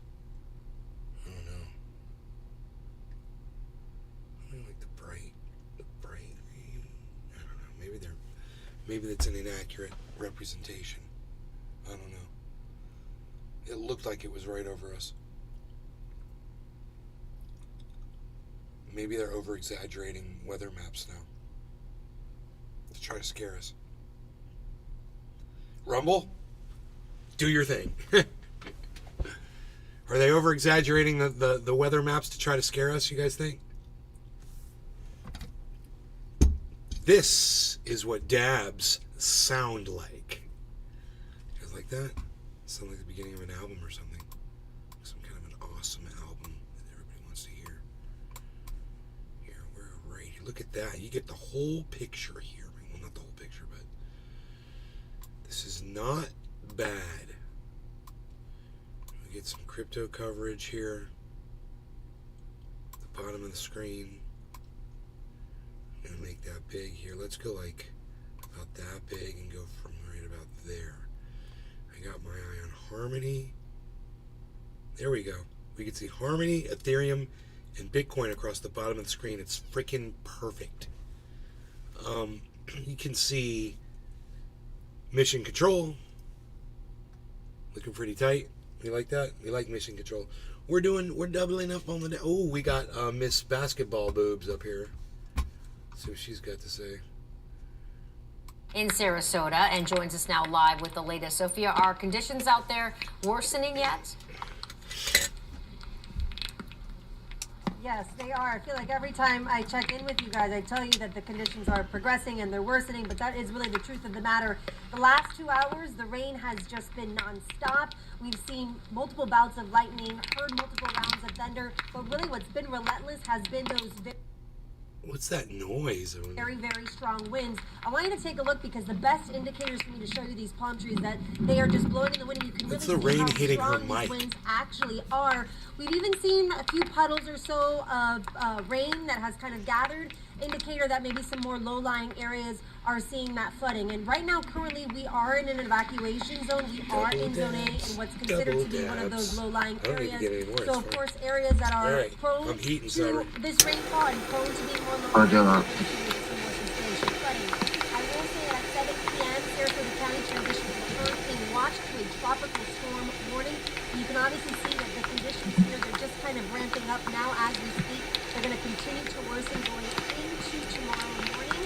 I can tell you that crews here are on standby. FPL is stationed at the Sarasota Fairgrounds to help any and all customers who need assistance. Thankfully, right now, Sarasota County has not seen or reported any outages, but a little to the north of us in Manatee County, they are reporting some pretty massive outages. One area near Anna Maria Island, another barrier island, they are seeing more than 70 customers affected. So a lot of work is going to be going in tonight. Again, you can see that wind is just picking up. Trendy Hutch, yo.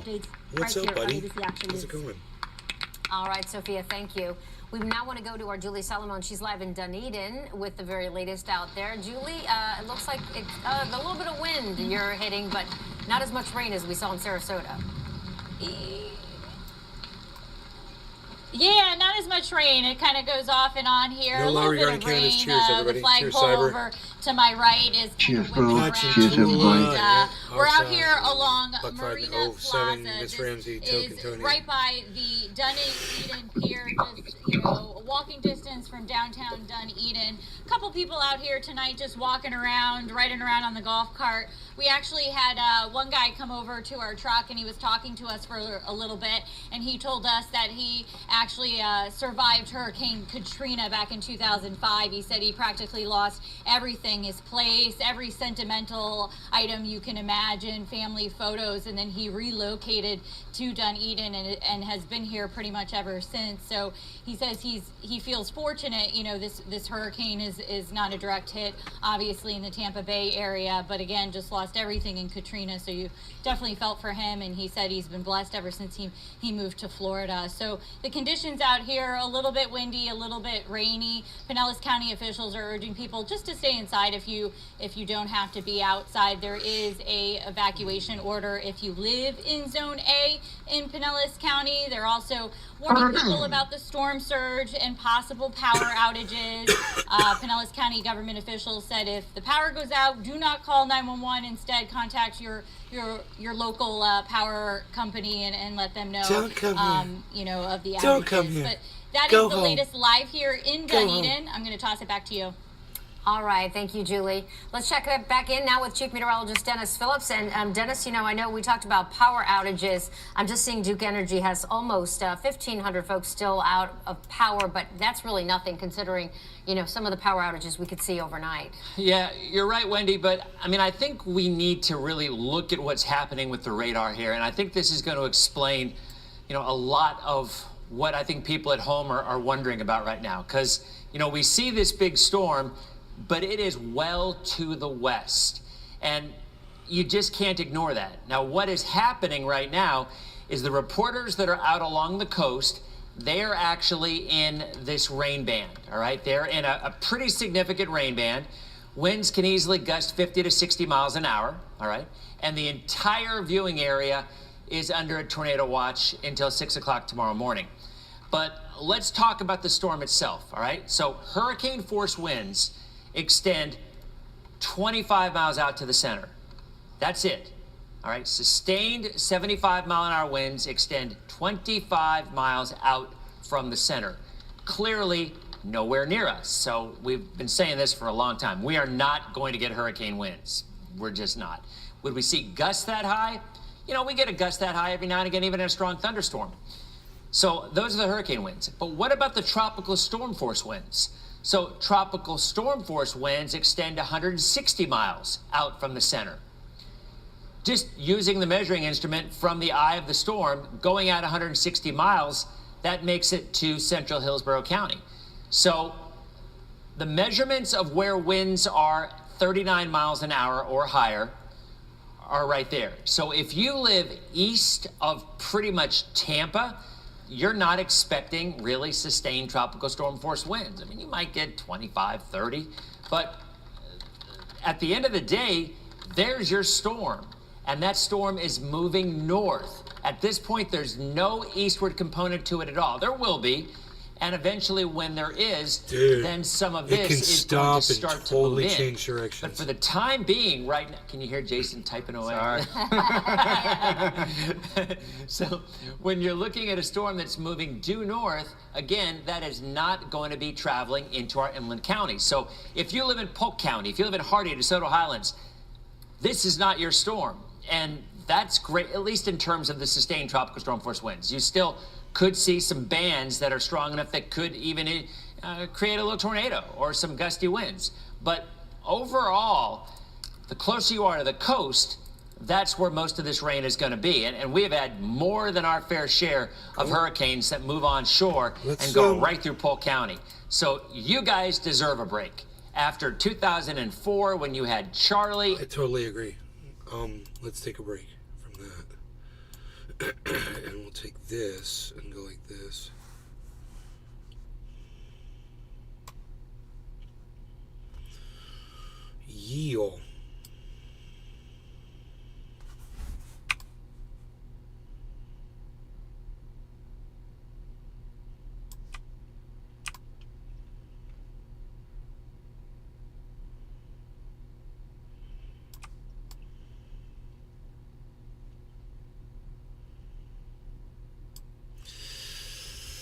Alright, what else, man? What else is going on here?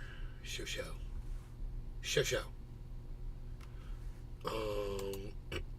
Take me back to here. And, guy gets...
Dude, my video suggestions are horrible.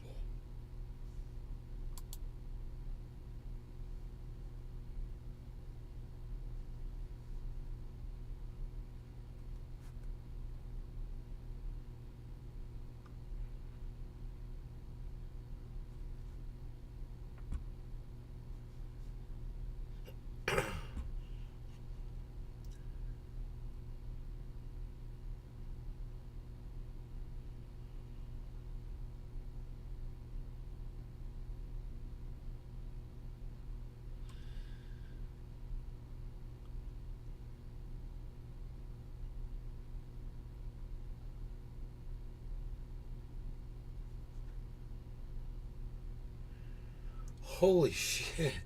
Angry ex-employee cremates people after getting fired from a funeral home. What? Dude, man, that's crazy. Can you imagine? Wow. That's like really going out of your way. That is. What the hell, man? 1 year ago.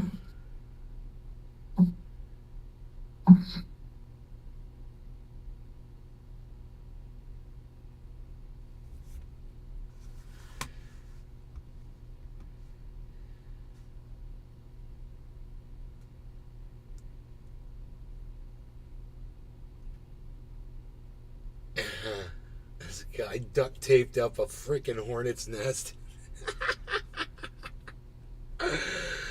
Oh, that is psychotic. Joe Rogan exposes CNN anchor Caitlin Collins. Really, I can't stand Caitlin Collins. I call her the Grinch because she's got that Grinch. I call her Grinch mouth because Michael Myers, when he was the Grinch and he was all green, he had the weirdest looking mouth. He had like, it looked like a cat mouth. Like he had this like line right here and these big like things over his lip. Whatever. She looks like that. She's got like a Joker Grinch mouth. I don't know, but let's watch this. This should be interesting.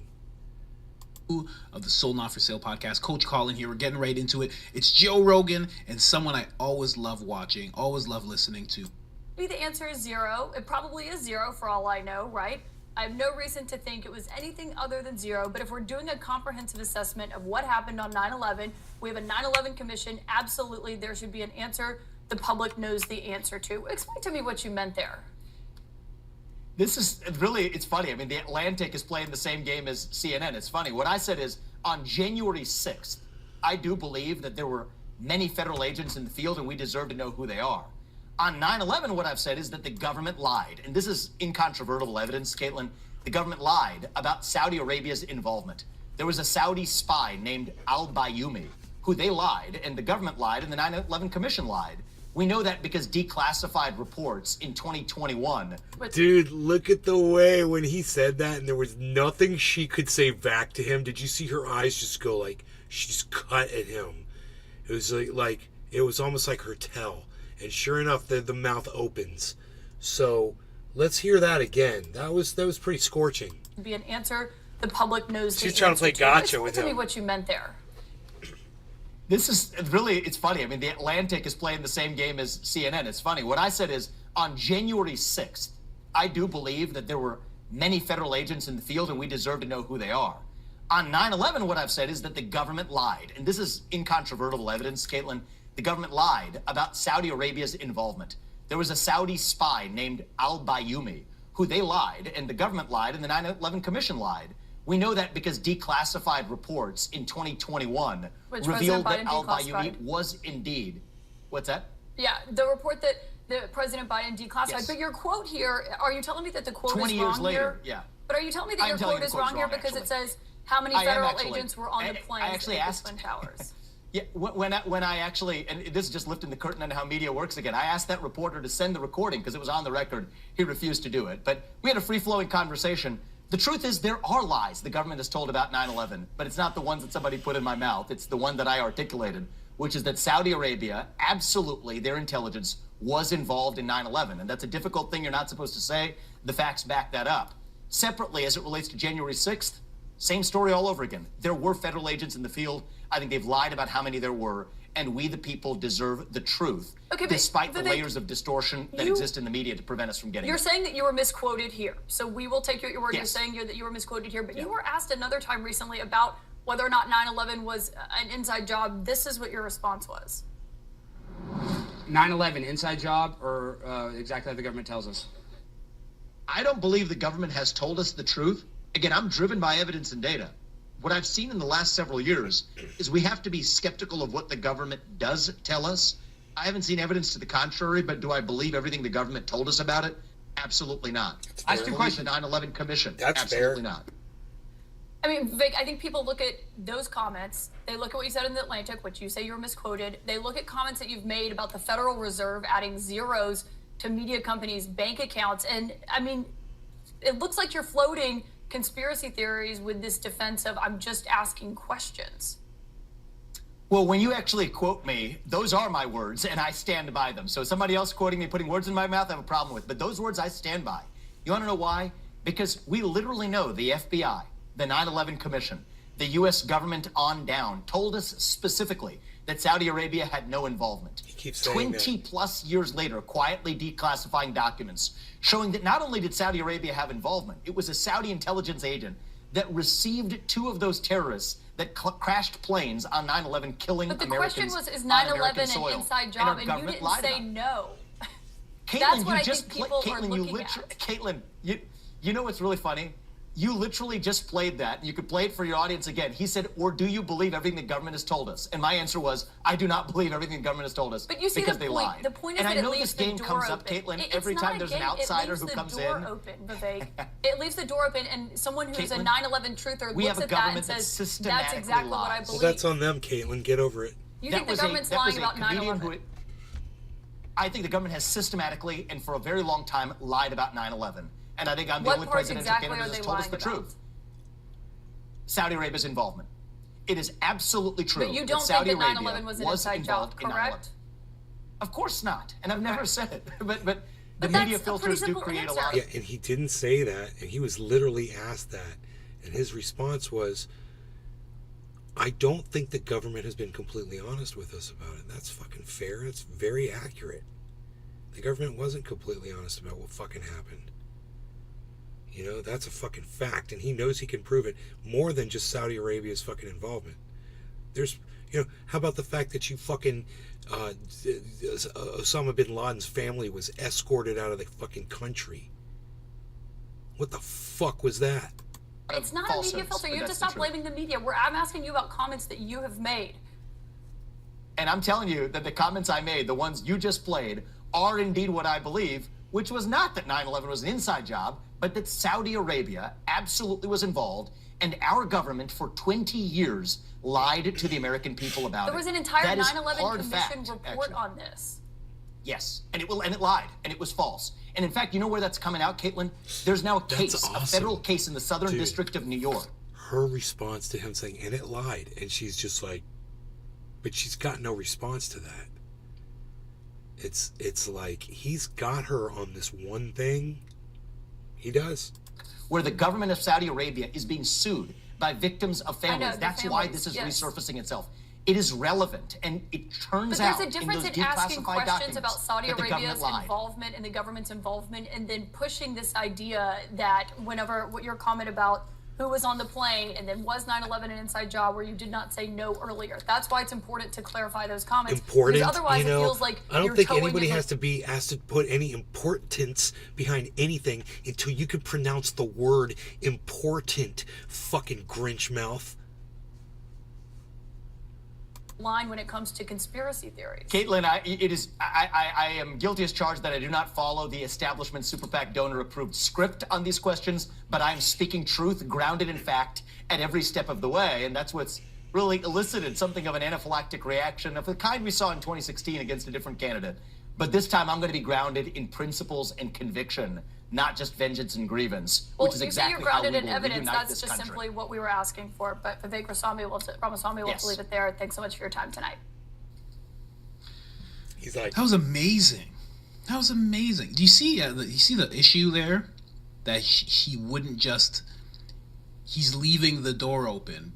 It's almost like the whole narrative of it's not enough to just not be racist nowadays. No, I don't you see have the to issue be there. Anti-racist. He can leave any door open he wants to, dude. It's his fucking opinion. I didn't have a single problem with his opinion. And if you can't see a fucking problem with his opinion right there, if you have an issue with his opinion right there, is what I should say, then you might have a fucking narrative, dumbass. Who is this guy?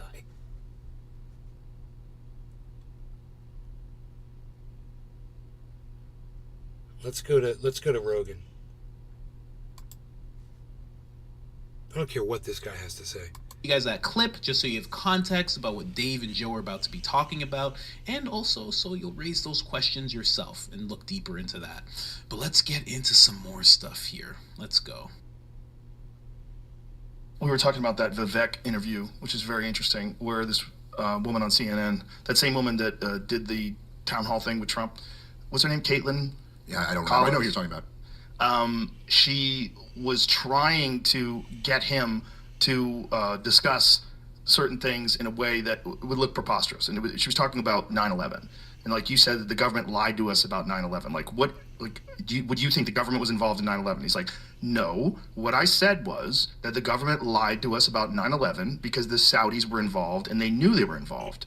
And she kind of glossed over that and was saying something in the lines of, don't you think that you saying that the government lied to us about 9/11 supports baseless conspiracy theories? This is really good supports the interpretation idea of that what the we just government watched. orchestrated. Like, that's when you want to put on the full tinfoil hat with the fucking chin strap, you say the government organized and designed 9/11. There was bombs in the building. They knew it was all happening. They detonated Tower 7. Like, you got to go full hat. Right. And so she's trying to bring him into full conspiracy tinfoil hat. right.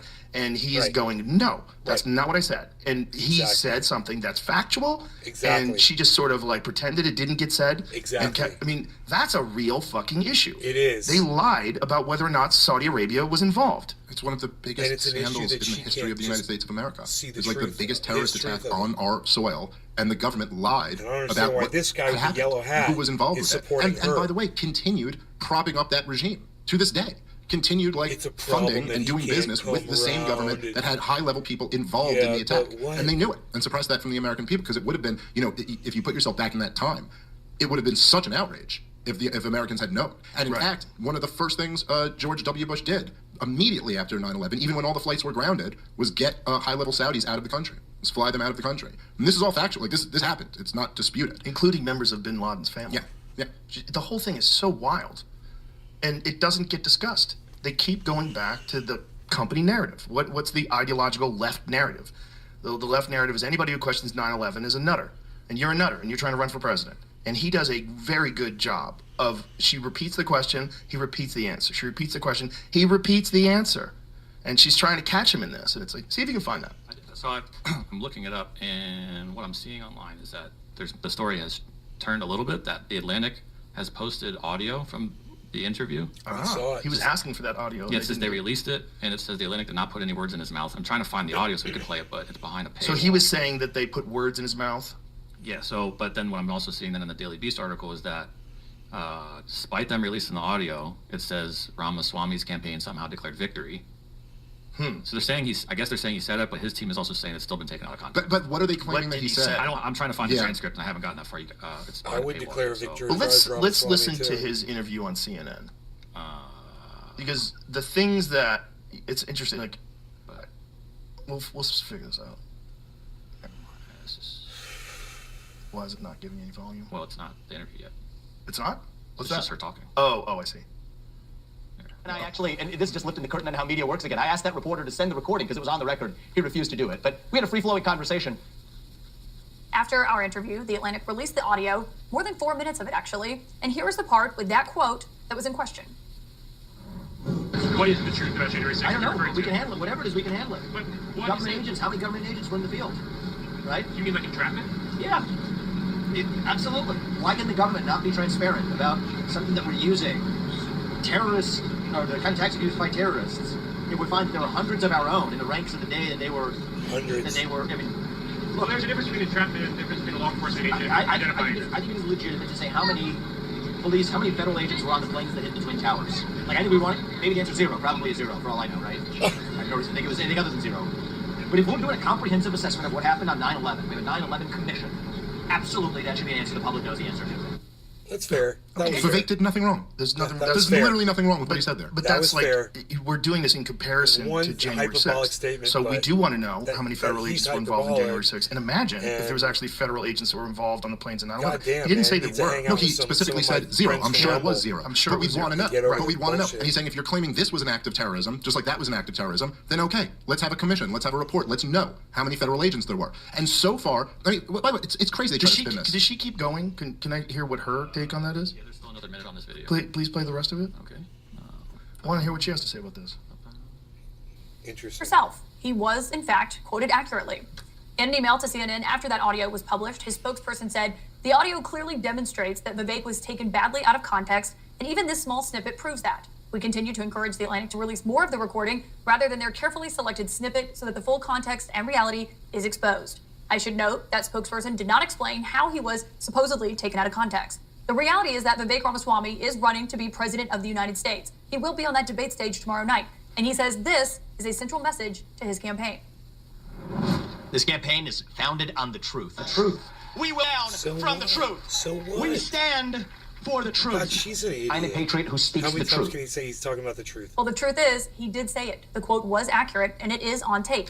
And yes, this is how the media works. You get quoted for things you say accurately. Said what? Yeah, but that is still out of context. He said It's what? clearly out of context. What did he Otherwise, they would have say? released the entire recording. I know, and She's it's this trying weird to thing where hold they him brag about how, like, but you know what? The Atlantic did release 4 minutes of audio. Like, well, why not just release the whole thing? Right, but Like, this was what? after he had said they didn't release it because they hadn't. Right, So right. he's asking for the copy of it. They would not give it to him. God, And it's then so they released weird. this small snippet that is, again, taken out of context. And it's not as if anywhere in there he says, I believe there were federal agents in No, on he said January it's 6th. He's saying probably zero. Well, on 9/11 he said it's probably Yeah, zero, but he said he's right. asking the question Right, about right, January 6th. But he never even said, I believe January 6th was an inside job. He said, like, it seems like entrapment. Like that's Yeah. kind of what it seems like, and we have a right to ask these questions. Yeah, Vivek's a very sharp That's guy. fair. I had him on my And I said podcast. that's fair. He's a very impressive fair. guy. He's very smart. And he's just 100% right here. Look, Ray, the FBI director, was Edwin asked. Sparks 420 right on. So that's basically it with that. Thank you for that. CNN getting caught doing nonsense once again, as always, especially with that Collins lady. She's very much a nasty lady, as Trump once put it in the town hall meeting. A nasty lady. Honestly, again, I'll say it again. She didn't want to talk about the Jan 6th. Honestly, you're a narrative pusher, and nobody wants to fucking hear what you have to say. You're an idiot. Fuck you. I hate fucking liars. He'll sit there and lie to his audience. He will. For some reason, he watched that and didn't see what we saw. You know, it's fucking crazy. And I don't like Ramaswamy. I don't like him. I don't like the guy. Fucking hate him. But I'll sit here and defend his truth as long as it's what I can see and hear. And everything he said about pertaining to both 9/11 and January 6th was totally on the table, legit. And for her to be trying to attack him, it kind of makes you wonder, what is it that what's her angle? What does she get out of making Ramaswamy look bad? They're scared of Ramaswamy. That's CNN is petrified of Ramaswamy. So they've painted a target on his back. That's what that is. You heard it here first. You heard it here first. I figured it out. That they're petrified. They think he's going to be they think he's going to beat up DeSantis, which he is passing up DeSantis, and eventually take over Trump's position too. You guys in Rumble, what do you think are the chances of Ramaswamy taking over Trump as the candidate for the Republican Party? And you want my opinion on whether or not I think Ramaswamy would beat Biden in an election? After what I just heard, I think Ramaswamy would fucking kill Biden in an election. You know, and if Republicans start thinking that Trump is not for some reason going to be able to do it, and they end up with that guy, I think that guy would be the next president of the United States. What do you guys think? In my Rumble chat. Tula and Ben. Hey, Tula. Talks way too fast for me, Dave. Tula, see, I hate liars too. He's a predator. Tula says. Ben says he looks good. Yeah, I don't think he looks good. I think he looks like a fucking clown bitch with that fucking smile. He just, you know, oh God, he's just a fucking phony businessman. I just see right through him, bro. I don't like him at all. If you guys don't answer me in Rumble, you're gonna hurt my feelings.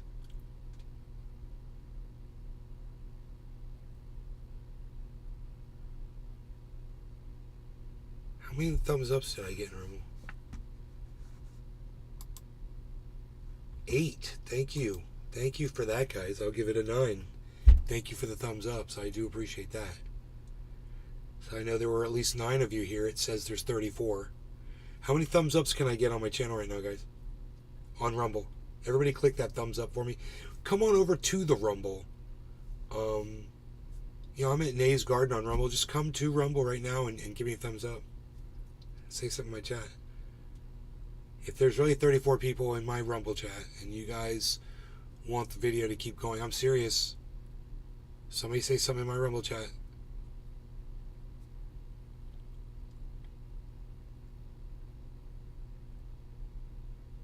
It says 34 viewers, guys. 34 plus 13 plus 6. So that's 40, 50, 53 viewers right now, supposedly. Okay, 53 viewers. Who am I going to hear from? I want audience participation. Ooh, I can hear myself really good when I do that. This is a really good sound studio. Very little echo.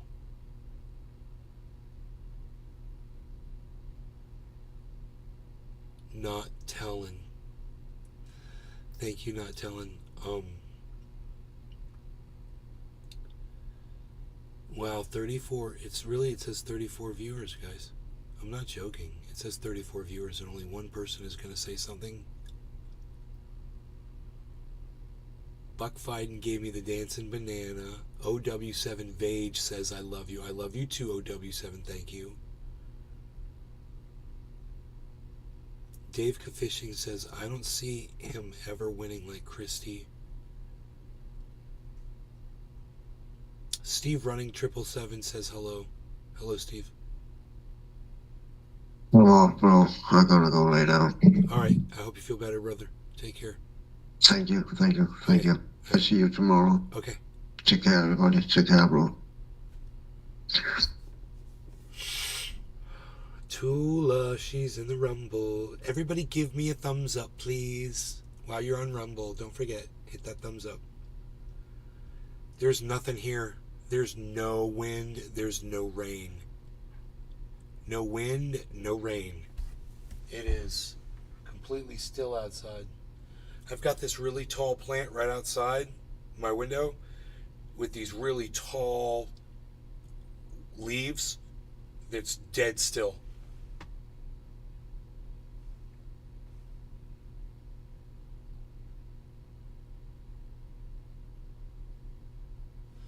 Got a ligustrum branch. It's just barely going like that. So I got a bunch of you to say hello. I got 1, 2, 3, 4, 5. 5 of you out of 34, huh? On Rumble? 5. Are you guys watching on? Are the other 30 people watching on Rumble watching from somewhere else? Can you tell me? Do you have to be following the channel or something to type in the chat? Is that the problem? You guys are here, but you're not following. It says I got 915 followers and only 9 thumbs ups. Can you guys give me some more thumbs ups, please? Give me more than 9 thumbs ups and please follow the channel. 5 more of you follow and get me to 920. That'd be great. Who are you voting for? I don't vote for president. Okay. It makes me sad. I just can't figure out this fucking 30. Now it says 30 people watching over there. Air is still in the eye of the storm.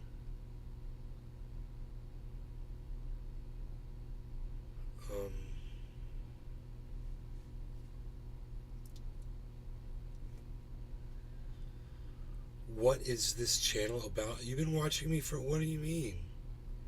It's a cannabis channel. Year Trump 2024. It's a cannabis channel. We smoke cannabis here and talk about stuff. I'm the 9.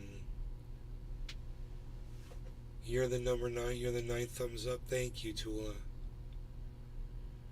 It says I've got 915 followers.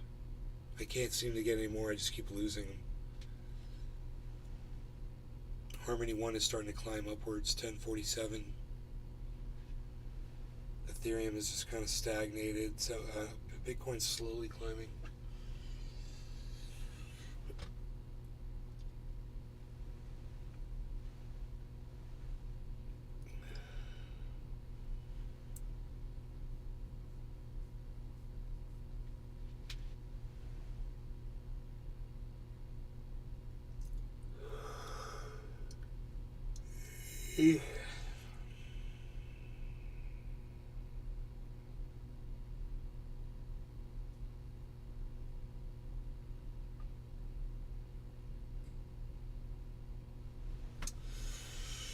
It's dropping. It looked like it was going to go up. What part of Florida? I'm moving to Sarasota in 30-ish days. I'm in Orlando. I'm north of Orlando. Ben Roach gave me a thumbs up. 29 watching now on Rumble, which means there's probably only 6 of you left. Because that's bullshit. It's not 29. I can't get anybody, like, all these numbers to come in here and, like, say where they're watching from, why they're not talking in my chat. So weird. It's driving me fucking crazy. How do you check the accuracy? I asked people to give me a 1 in the chat, and I see how many 1s I can get.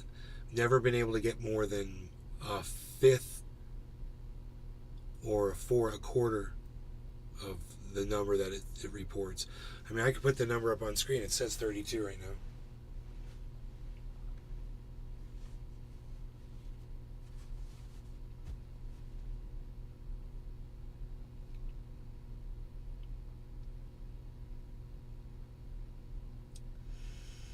I mean, you guys will see there's not 32. We're not going to get 32 1s. We'll be lucky if we get 6 1s. So we got OW7 Vage is here. Buck Fiden 1234 is here. Not Telling is here. I mean, there's maybe 6 or 7 people.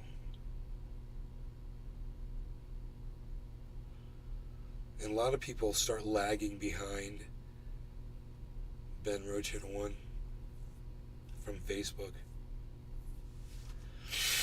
But yeah, it makes me not want to do this, man, because I can't even get these people to, like, come over here and, like, tell me where they're watching from, or if there are people watching.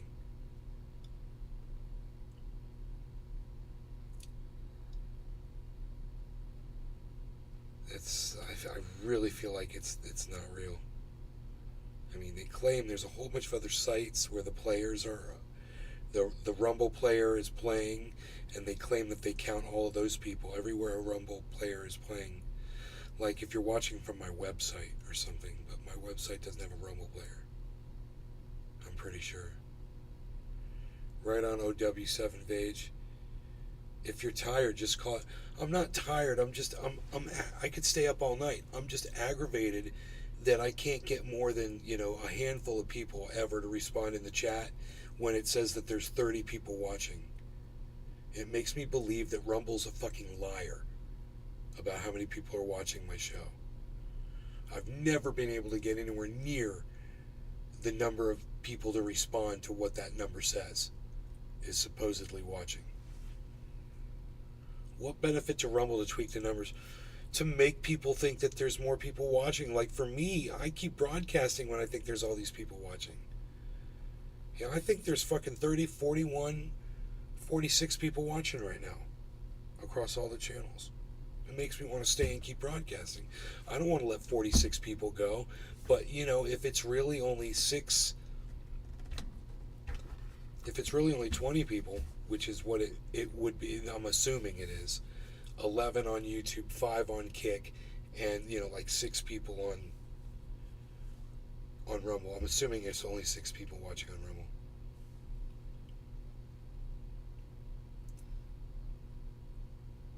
It's accurate though that many have your channel open. Prairie Kid, evening. Dolphins 88. Most people don't, unfortunately. Prairie Kid, Dolphins 88. Hello. When did you guys get here? Prairie Kid, did you just walk in? Dolphins 88, did you just walk in? Oh my god. There's 2 more people. Watch, my numbers are going to go up to 40 now. Watch, it says 30 watching right now. Here, I'll bring it up. Watch, it's going to go up to 40. It always does this shit. This is how I know.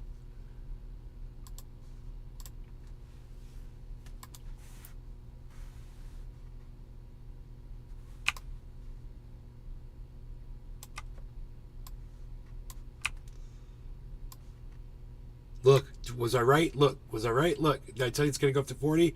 Did I tell you? Am I good or am I good? You guys, did I just freak you out? You literally saw it happen. Dolphins and Prairie came in and bumped my number up to 40. Do you guys need any more evidence than that? Dolphins came in a minute ago. Prairie Kid just got in. It bumped my number up to 40 from 30. It was only 2 people that came in, guys. It's not, 8 people did not just start watching magically somewhere. And you can literally see this happen. Not telling says 40. Exactly as I predicted. You guys want to see somebody who gets numbers right? Watch me. Watch this show. I'll amaze you. I mean, literally, I called it, dude. I called that 40.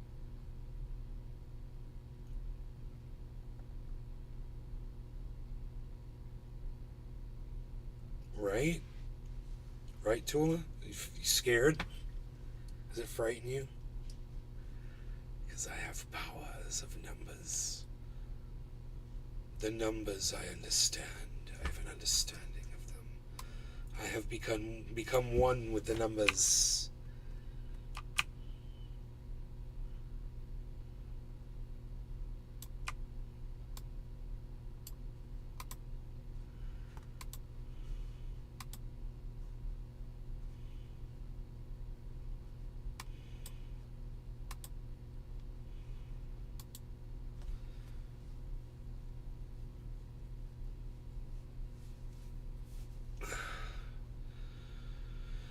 Okay, so I think we figured this out, man. So if it was 30 and two people came in and now it says 40, it's, am I near the hurricane? No, I'm pretty far away from it now. It seems to be pretty far away. Now there's another band. When this thing hits the coast, we'll just have to see. Things can change. But as of right now, we just dodged the first band really good. No rain really at all, just drizzling and shit, but nothing we're not used to over here. We just gotta wait and see what happens, man, because when this thing sits on the coastline, anything can happen. It can change directions, it can come down here. It can bring up a whole bunch of moisture, dump it all. So 2 people divided by 10, that's 5 each. So each person is worth, at 30, each person is worth 5 views. So if one more person were to come in, it would probably go up like 3.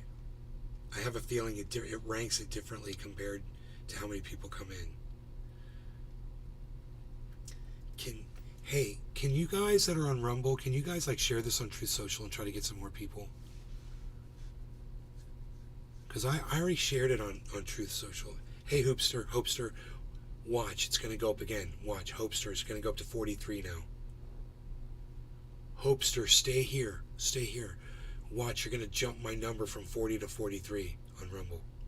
Just one person. I have a feeling. It's like every 60 seconds or so. You just got to wait for it. Wait for it. Wait for it. Here it goes. It's like I just know it's gonna go.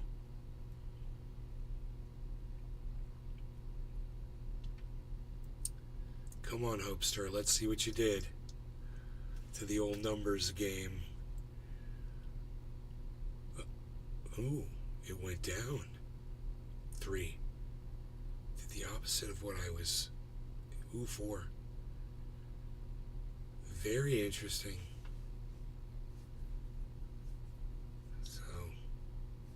Maybe somebody left Hopester. I don't know. Maybe I freaked Hopester out.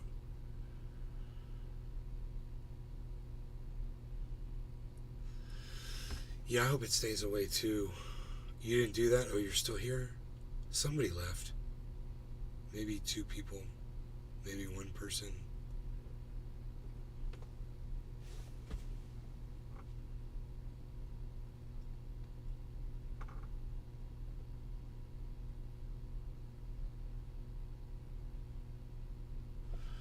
Absolutely no wind outside at all. 50 people watching, guys.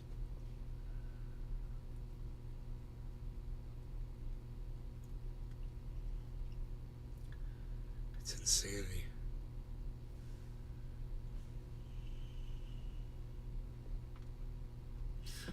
Man, I don't know what I'm hearing out. Oh, it's my cat.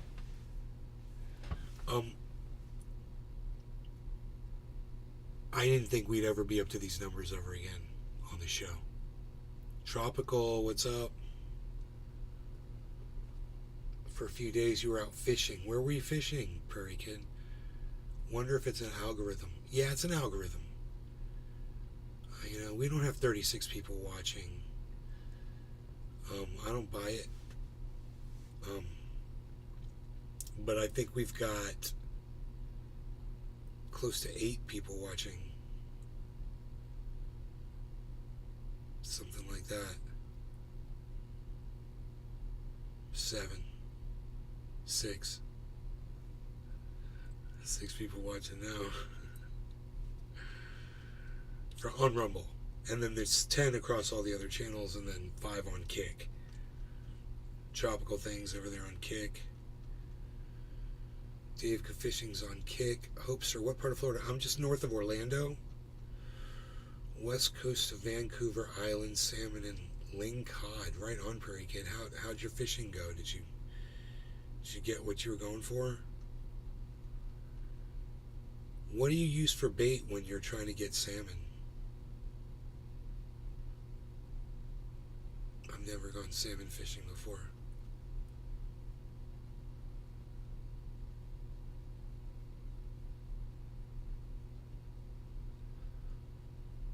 Wow, that's awesome. You're in a big river doing... Are you fly fishing for salmon?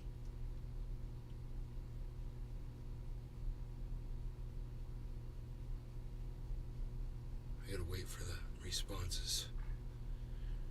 Let's see if we can get Get the chat up.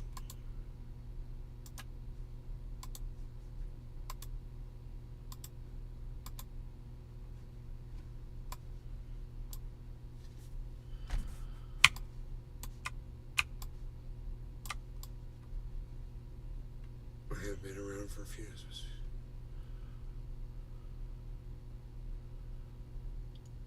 Rumble numbers are strange. Yeah, tell me about it. They're downright wacky. They're downright wacky, I say.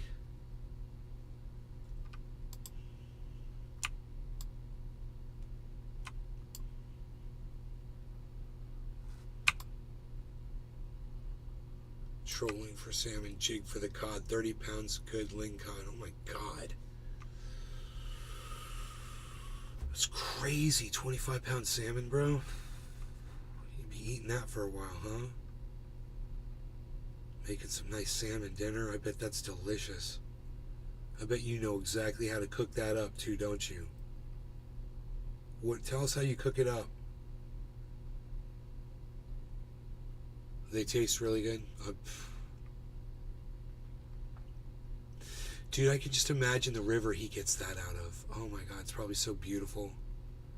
You're like a bear. Anyone near the hurricane? We've got Buck Fiden, 1, 2, 3, 4. He's kind of close. Or 4, 3, 2, 1. Buck Fiden, 4, 3, 2, 1. He's in Tampa, but right now we're doing all right, man. We've got to wait till tomorrow and see where we're at tomorrow.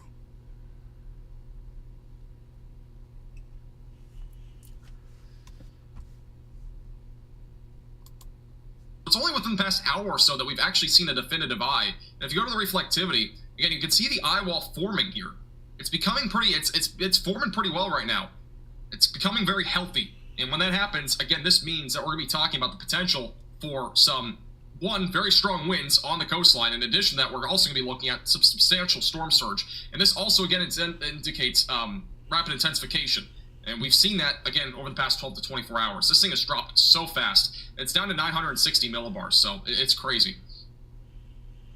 There's a new special marine warning, by the way. That's south of Cape Coral. We're, again, probably going to start to see a tornado risk here pretty soon near Cape Coral on these storms that are going to be coming inland here pretty soon. So stay tuned. In Cape Coral, we'll start to see that tornado risk increase a little bit. Near Tampa Bay as well, we'll probably start to see some of these outer bands flirt with the shear and the tornado risk. I know, it just kind of seems like they're all breaking apart. He sounds like he's trying to, like, really pump it up. Episode 552.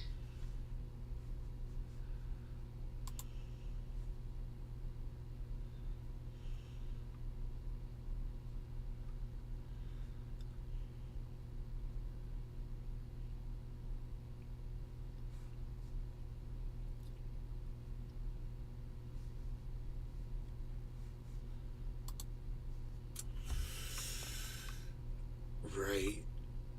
When does this season end? I don't know, man. December? It's probably... Hey, Jake. It's probably going to be more... The hurricane seasons are going to get longer and longer, you know? Because it's getting hotter. It's getting hotter for longer.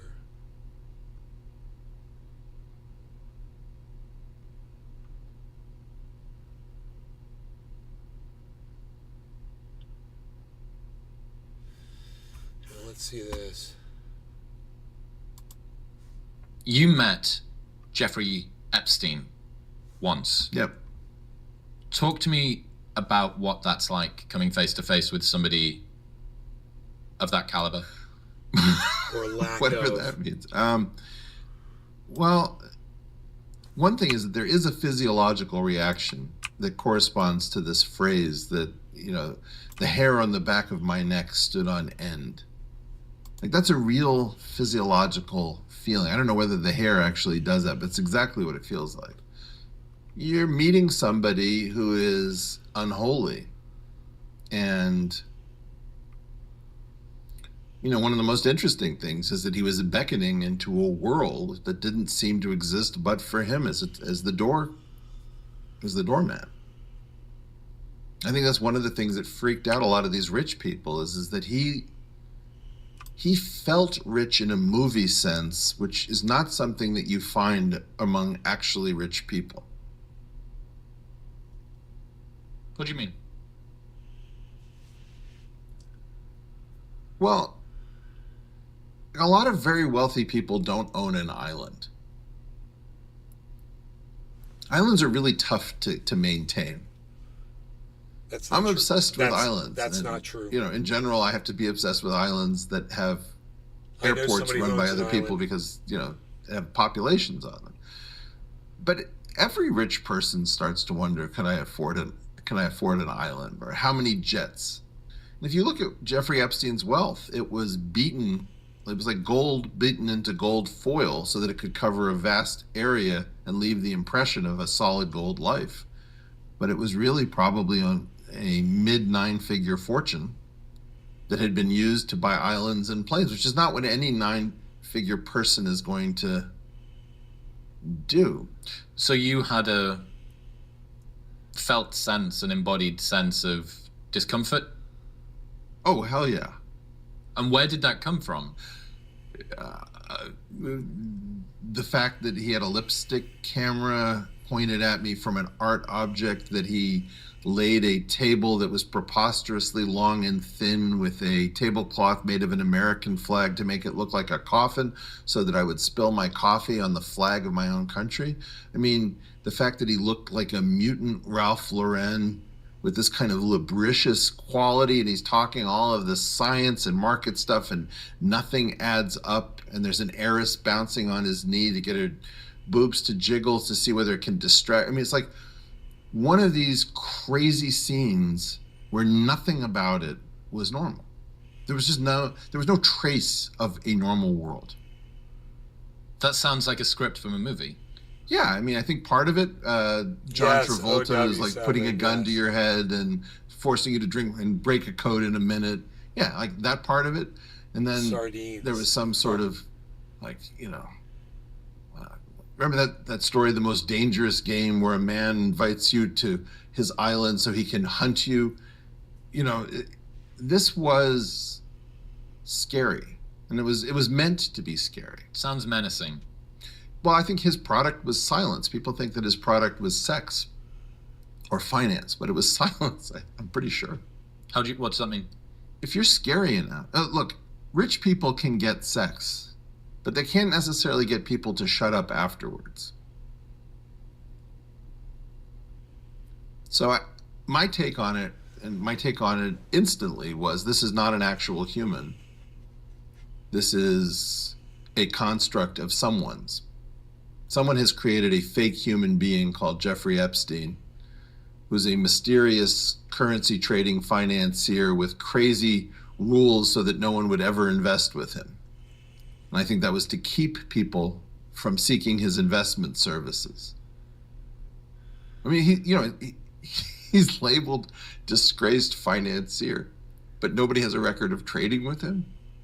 He was sitting there, he comes into the meeting and he says, you know, well, Eric, I was just doing some currency trading. And I thought about that scene that you sometimes see in as a meme with Steve Buscemi with a skateboard over his shoulder. Hello, fellow kids. Teenagers. Hello, fellow financial traders. Exactly. So I'm thinking, you don't really look like a rich guy who trades in markets. The thing that I'm finding myself intrigued by here is it takes a moderate amount of cognitive horsepower to be able to piece together this theater that you sat down at. Yeah. Deployed in a nefarious, malicious, manipulative way. Mm-hmm. But it's smart. What do you mean it's smart? Say more. It's not something that could be done by a simple mind. You think he did it? Oh, he has a team of manipulators? No, when I say I think he was a construct, I literally mean that. I think he was constructed, like fitted with a story. Oh, so you think he was a plant? No, I think he was a construct. What's that? Okay, you're going to have to dig into it. I think Jeffrey Epstein, super genius financier, was not a thing that existed. Where did the money come from? You're gonna mumble Lex Wexner? Okay, so that's what you mumble. But then, there's this missing fortune of Robert Maxwell and this fortune of Jeffrey Epstein that we can't explain. Are those the same fortune? It's like a conservation of money principle, that if you have a fortune that's missing and you have a fortune that can't be explained and they're connected by Ghislaine Maxwell, I don't know. Why is it that no hedge funds, what is it? They file form, I forget if it's 13F. There's certain forms that you have to file. Nobody's ever asked for these things. Who's his prime broker? Where has somebody gone over the prime brokerage? What are his trades? He would have to move the market if he was, doing a yard of euros or Swiss francs or who knows what, like $1 billion. That would move the market. So there's no way you can fake retroactively a hedge fund of immeasurable size that trades currencies. I don't think he was a currency trader. He told me he was a currency trader. So when you say a construct, who constructs? Who's the builder? I don't know. I would imagine some version of the intelligence community. Sometimes somebody's cover gets blown. We have a very famous, unfortunate story of Eli Cohn with the Mossad, where Eli Cohn was an Egyptian Jew who was fitted with a backstory that he was an Argentinian playboy who'd made a fortune in Argentina, but was Arabic in origin. And then he moves to Damascus and he takes out an apartment where he holds orgies and becomes the best friend of Hafez al-Assad, right? And so that's an example of a story we know. We know how the intelligence communities of the world create people who don't really exist. Construction of, I know that this is just a one-time thing here that you got to see, but the construction of the coffin-looking American flag, the spilling of the coffee, this weird power play thing that's going on, that seems, now that you say that, it wasn't him even pulling his own strings, perhaps, it makes a lot more sense. But even that degree of sophistication, I learned this from Daniel Schmachtenberger. We sat down and he's spent some time with particularly powerful people. Yeah. And he told me this really harrowing story of somebody who has both the desire and the means to treat themselves like an apex predator against their own kind. And they said so. They broke the fourth wall about this and said apex predators don't care about the prey, but they saw their own kind as prey. And I asked Daniel, how does it feel to sit opposite somebody who isn't rate limited by the resources, who can not only dream to have this, plus have the motivation or lack of virtue or integrity to go ahead and consider doing it, and then has the capacity, the assets to be able to enact it. Sure. How's there no and it's echo reminding me, it's giving me this same something. It feels like it's up on the top of my head. It's giving me some sort of a sense like that. This was intended to be terrifying. It wasn't an accident. It was intended to be as fascinating as it could possibly be, which it was, and terrifying at the same time. And it achieved both. It achieved both objectives. I mean, I was given an opportunity to meet him again. I didn't know what to do. I mean, the other thing that I just found really weird is that he knew about my research. And it turned out that he was connected to my graduate department at Harvard. So he had a connection to the Harvard math department, unbeknownst to me. I don't know when that began. I know 2 of the professors he was connected through. But this is some unholy story. It has nothing to do with Jeffrey Epstein. It has to do with whatever this thing was. We tripped over a thing.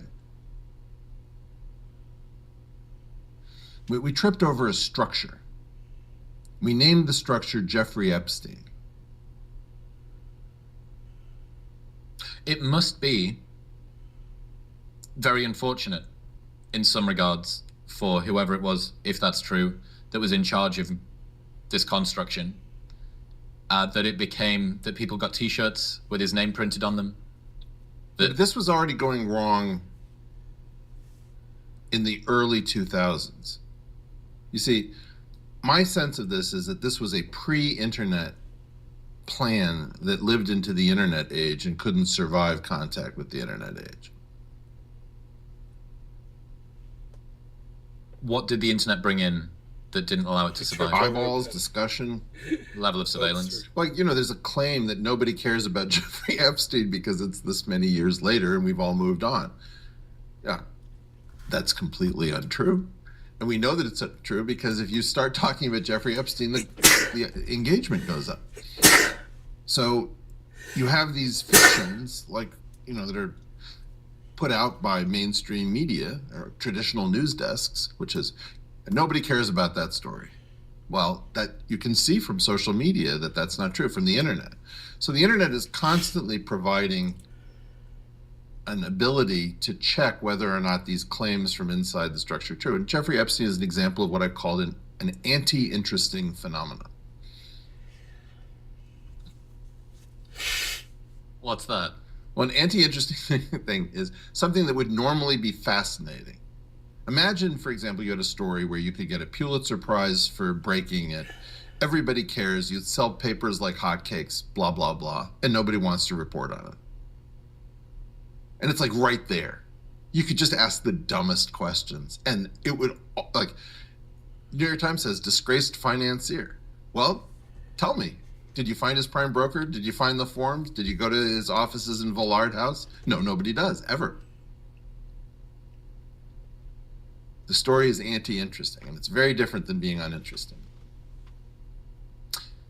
Which would suggest more collusion, more coordination. Hello?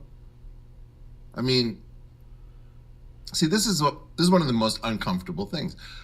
I think there was a time when people said collusion or coordination, the presumption was, well, that's pretty far out there.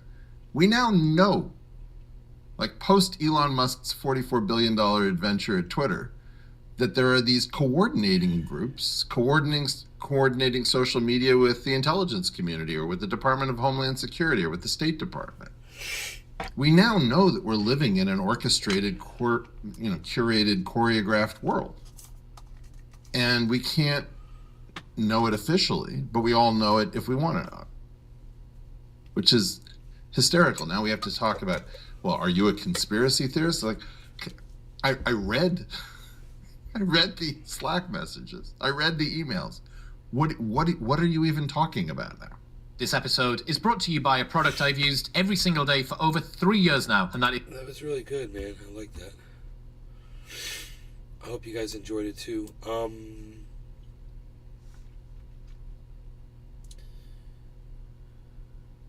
can't believe how many people are watching the show right now, man. 60 viewers, guys. 59.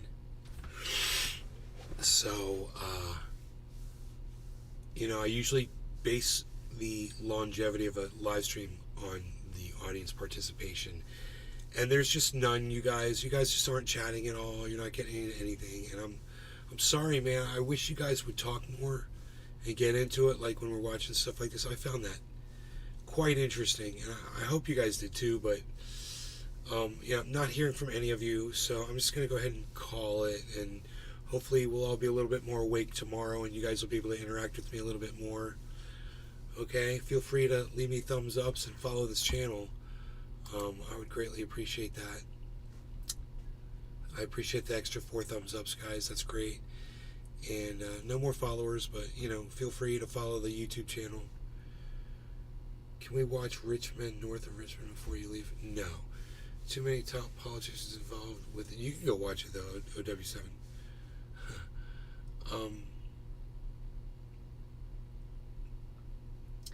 You guys have a great night, and I just, I need to know you guys are here. I don't think anybody's actually here watching when you guys aren't talking in the chat. when the video is going. Sorry to interrupt. Right on, Tropical Thing. Mad love and respect. Right on, and have a good night, Prairie Kid. Hell yeah. There's just so many of you, man. And it's not even a weeknight, man. I can't believe how many people are here, supposedly, on a Tuesday night. Come on, man. I hate to drop 60 people. If it was legit 60, man, if you guys could prove that shit. Dude, if I thought there was 40 people here right now, I wouldn't go. Just so you guys know, Dolphins88, thank you. Just so you guys know, I've been live for almost 4 hours, and if I thought there was 40 people here, I'd totally stay.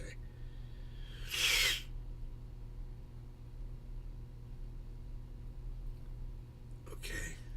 Alright, you guys take care. I'll see you tomorrow. Have a great night. Bye, everybody.